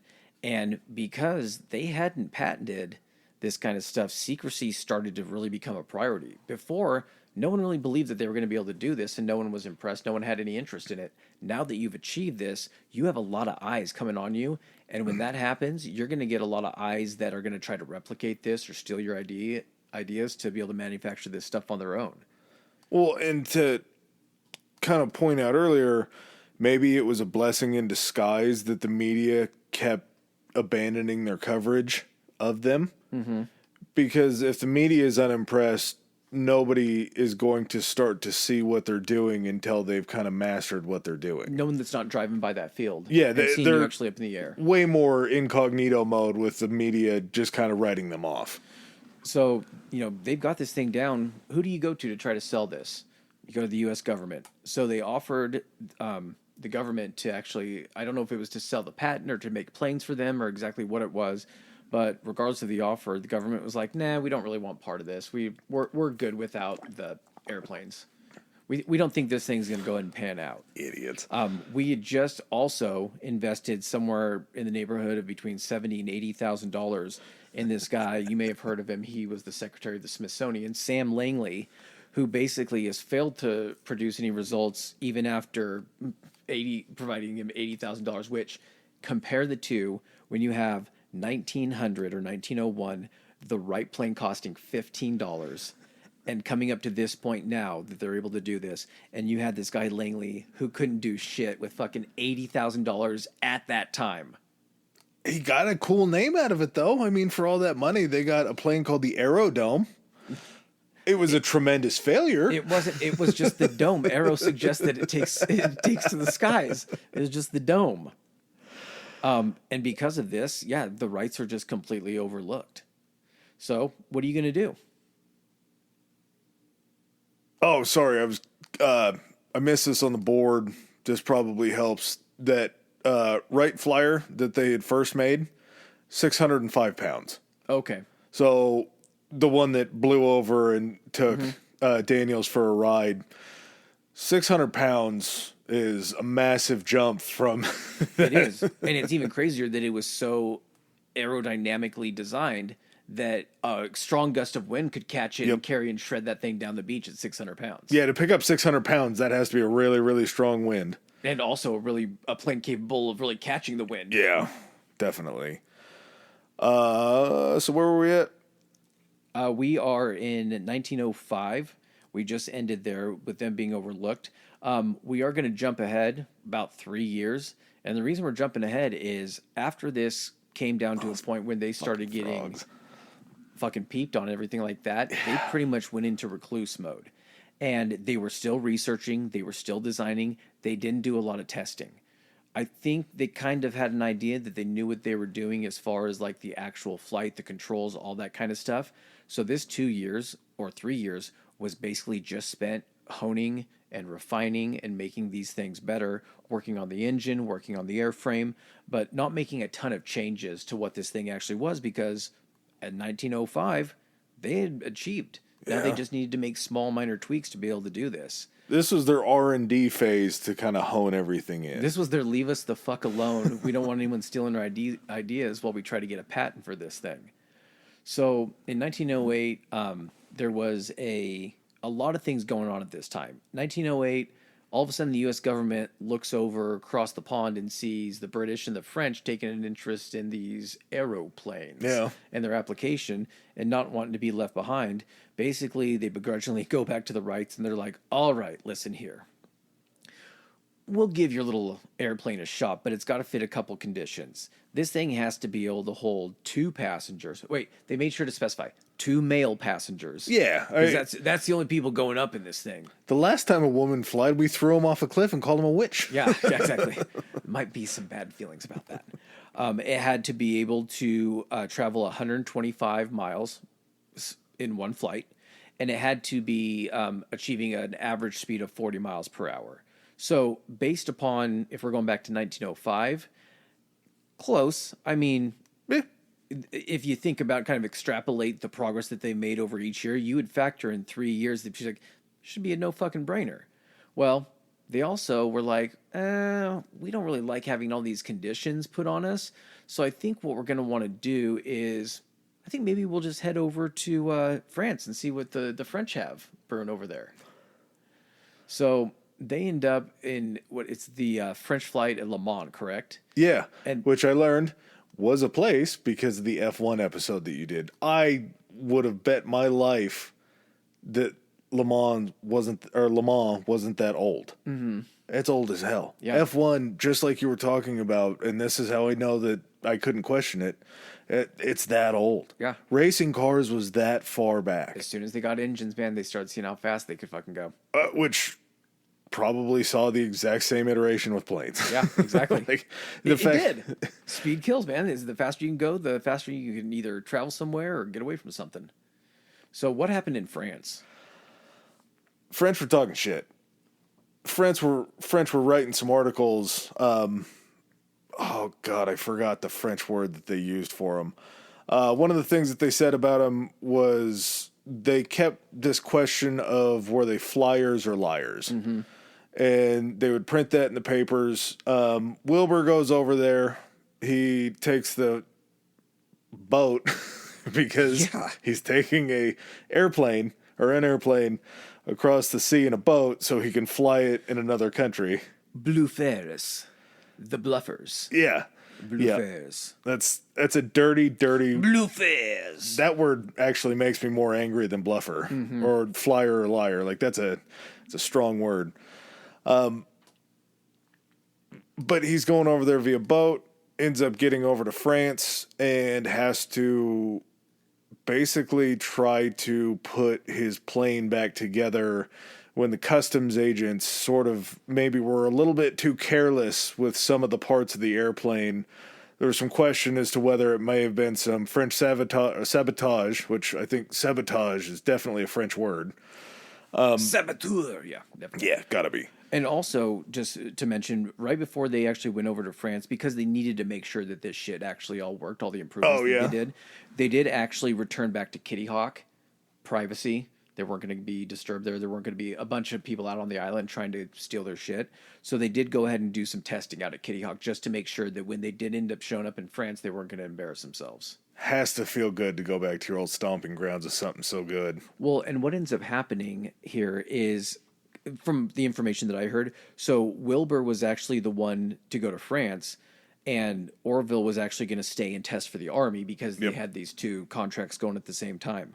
Well, Wilbur ends up getting over there, and there's a huge crowd amassed. He's going to provide this, big demonstration, and basically just tells him, he's like, all right, watch this shit, takes his hat, flips it backwards, gets in this plane, fires this thing up, and proceeds to fly around this French, I don't know if it was like a big open field, but Has there's to like be like a grandstands or something like that. something. But basically just proceeds to just fly, fucking literally fly circles. He was flying over the racetrack. He was flying over Le Mans.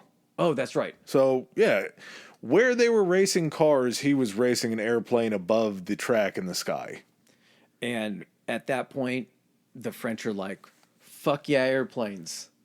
We love the Wrights. And Wilbur basically becomes famous in France.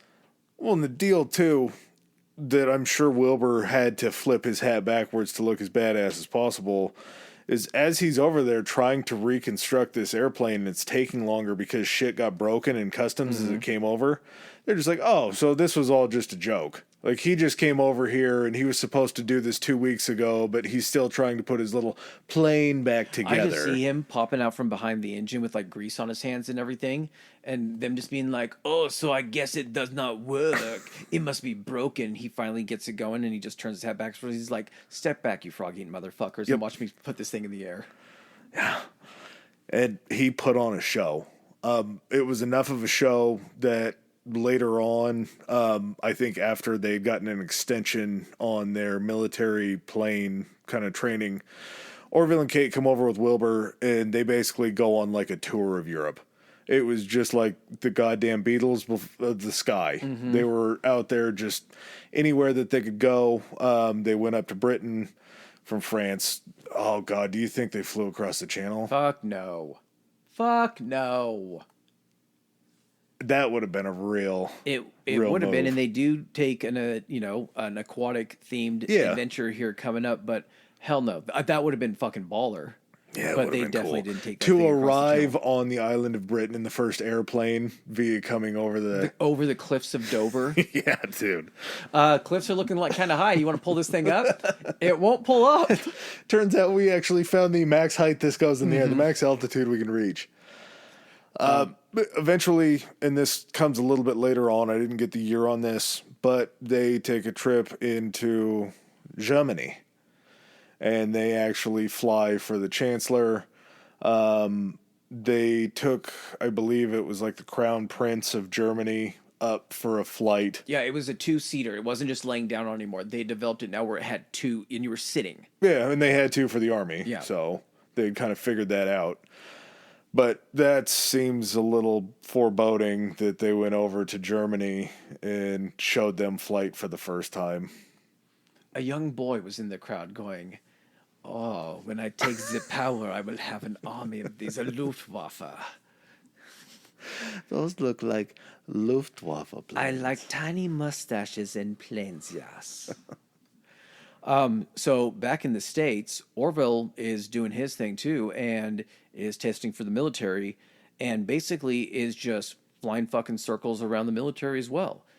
Unfortunately, up to this point, it's probably pretty lucky that, weirdly enough, no one has been killed in an aviation crash up to this point. There have been some injuries.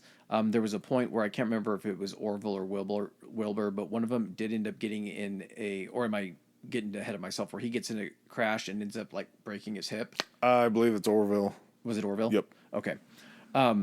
But up to this point, no fatalities until Orville ends up taking up this guy, Lieutenant Selfridge, handsome Lieutenant Selfridge, And unfortunately, they get into either a stall or a little bit of a dive and end up crashing. Oh, this is where Orville is injured. Yeah. Orville ends up getting injured. I think he breaks part of his hip. He has like a couple broken ribs, maybe a leg injury. Unfortunately, the lieutenant dies in the crash. So Lieutenant Selfridge, unfortunately, becomes the first casualty of modern aviation. Not something you want to be famous for. No, but it's a shockingly low number for the risky behavior. But I guess if they're the only ones doing it.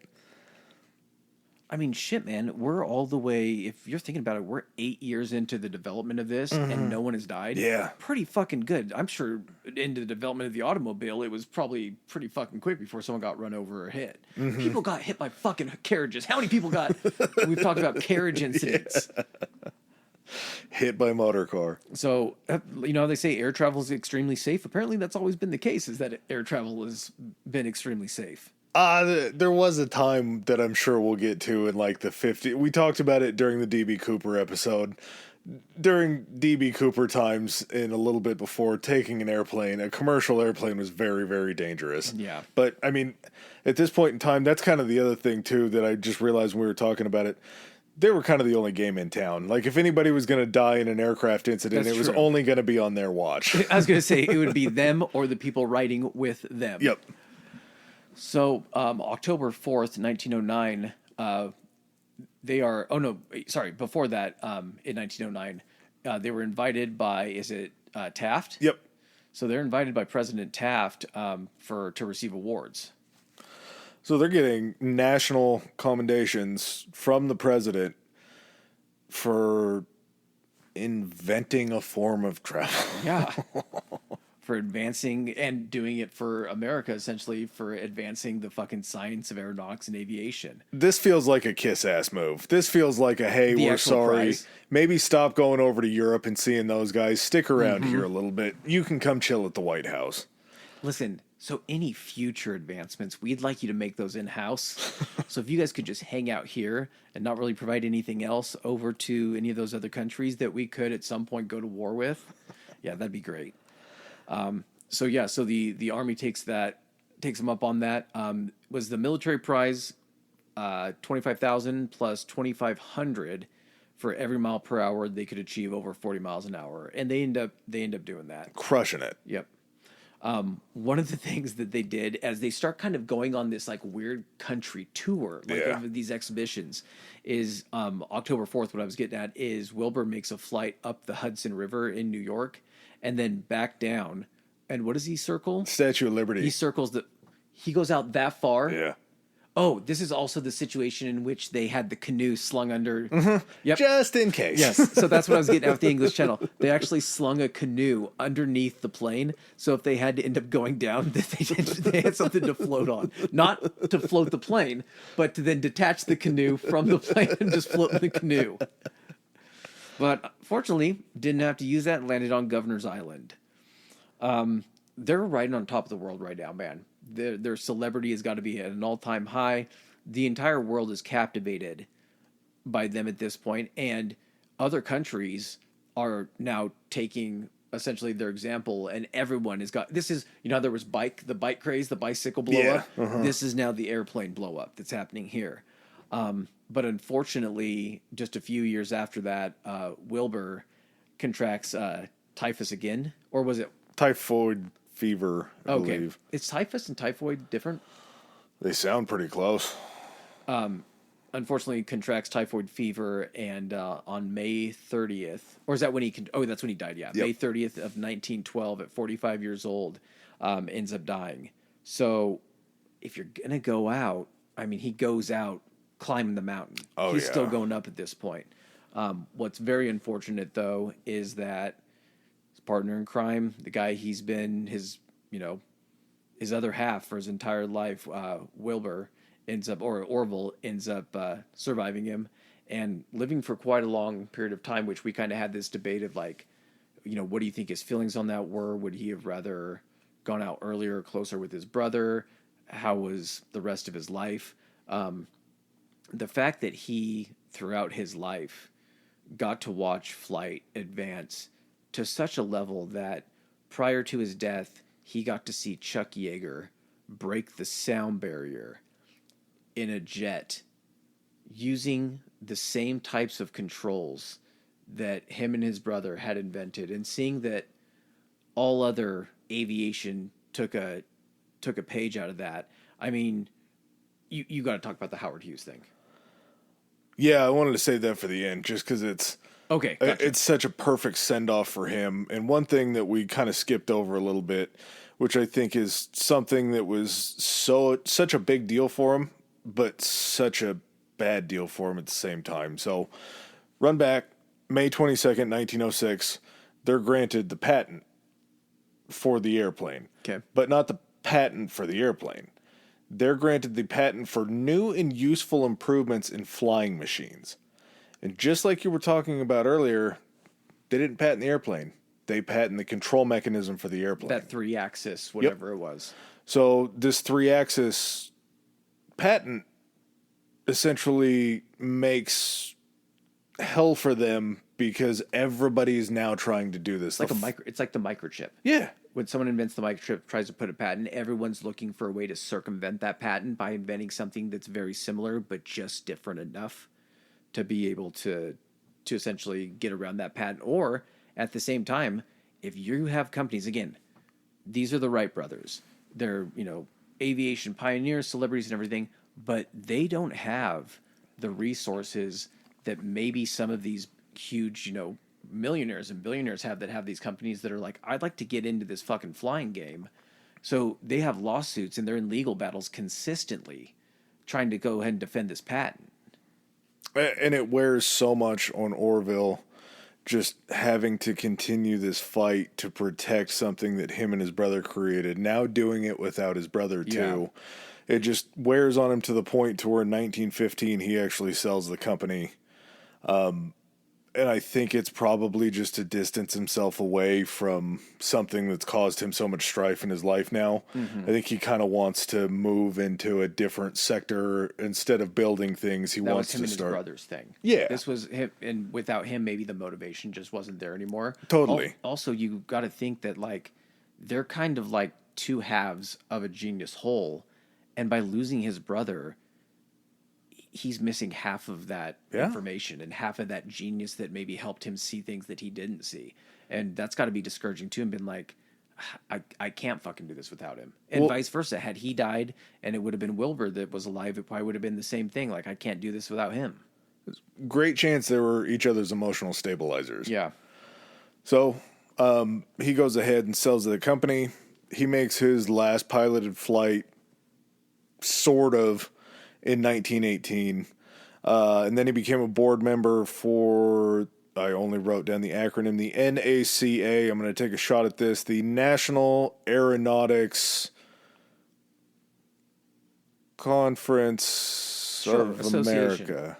Association. Sure. Got to be an association. The C I'm questionable on, but National Aeronautics and then Association I'm pretty good with.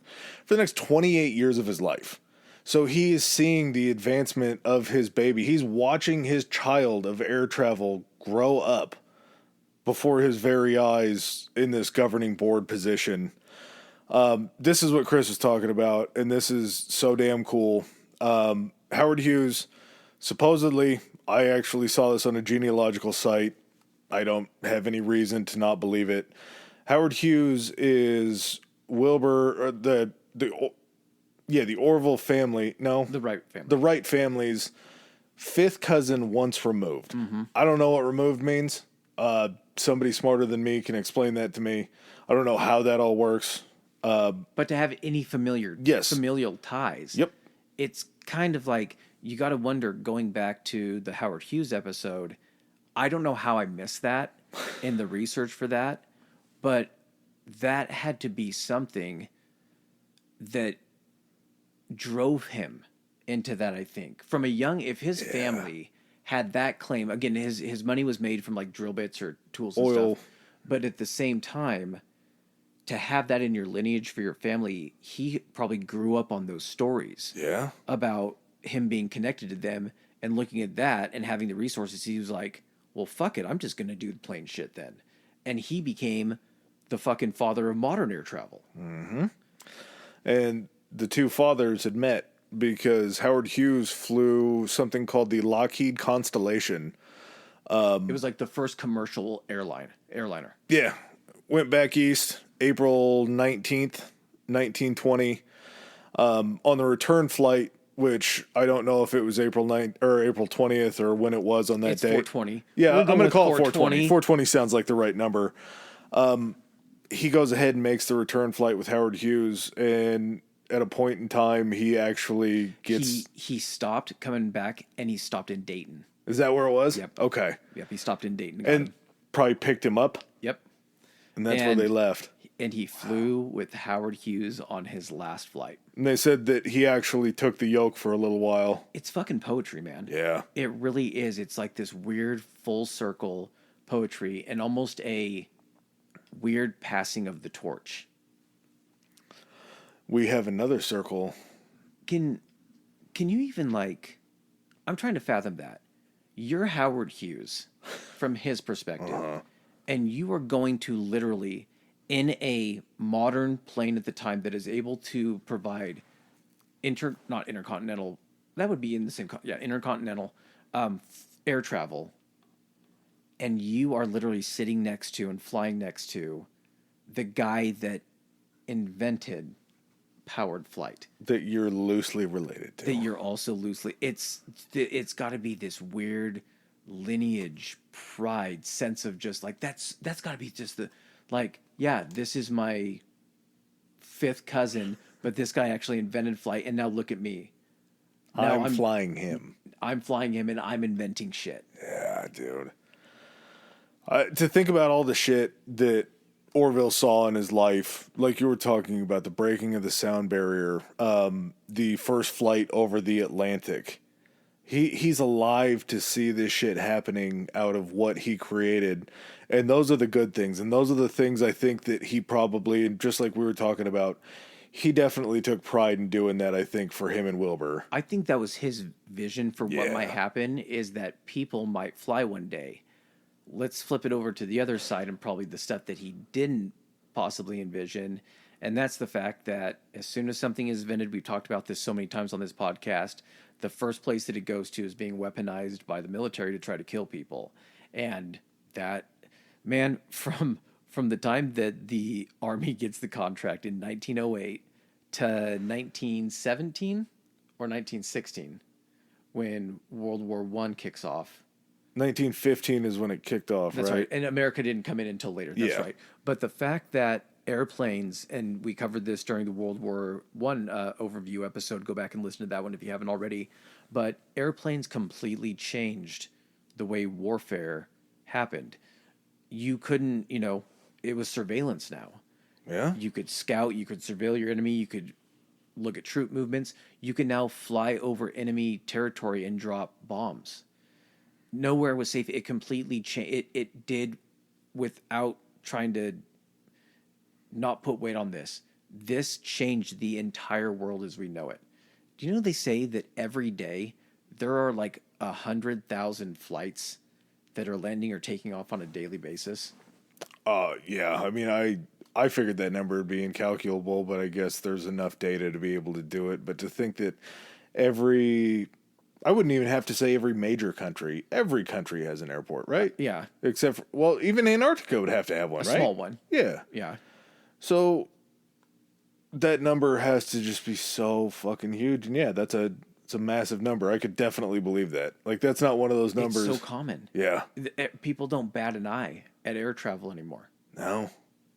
And it became the supreme commander. It became the one way to travel, up to the point now to where we're getting, are they hypersonic planes that they're starting to? They're working on it, yeah. Yeah.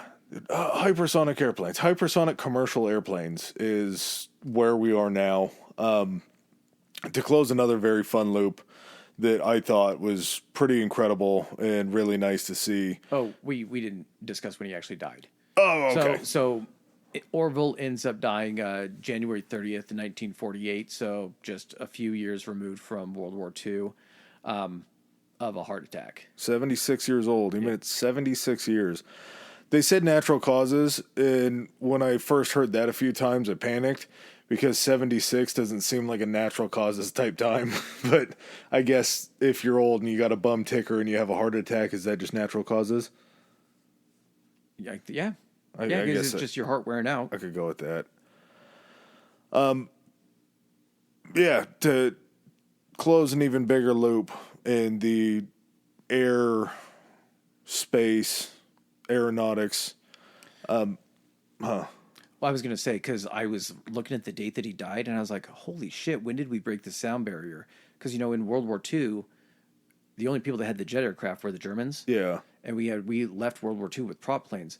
Apparently, the sound barrier was broken. We started doing the fucking jet propulsion shit in 47. We were able to break the sound barrier in 47. Fuck. That's how fast it advanced. From 1908, carrying 2 passengers. Holy shit. On a plane, we broke the fucking sound barrier with the jet in less than in 40 years. But getting to your point on this last little, this is the cherry on top of the sundae of like an homage. Yeah, that just shook me up thinking about how fast that was. Like, technology's advanced so much in the last 40 years, but this was like one solid industry that as everything else was blowing up, this was just like sprinting ahead of everything else. It was the future. Yeah. It made everything possible.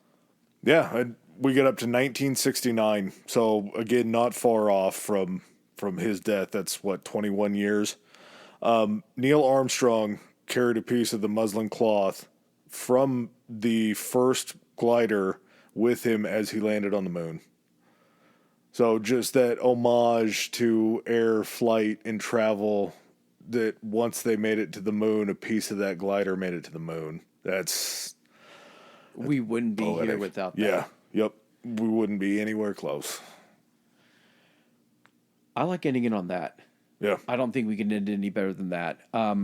The Wright brothers, we don't learn enough about them in school. Hopefully this completely opened everybody up for how important these guys were, and just 2 amazing, insanely brilliant individuals that started out as hobbyists and just loved something so much they dedicated their lives to it and were good enough at it that they were able to change the face of human history.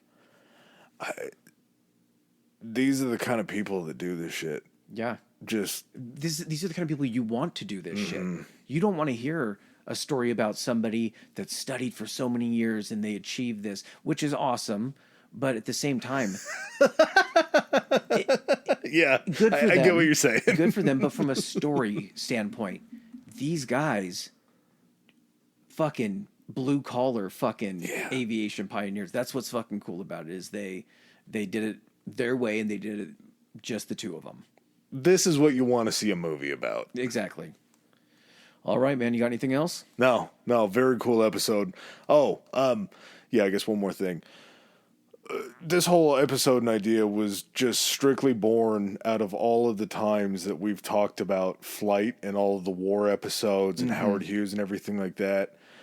I just felt like we had to figure out where it all started. Yeah. Like this 100%. is, in so many episodes we talk about flight, and in all the war episodes there's always something different. It's like we had to find the genesis. Exactly.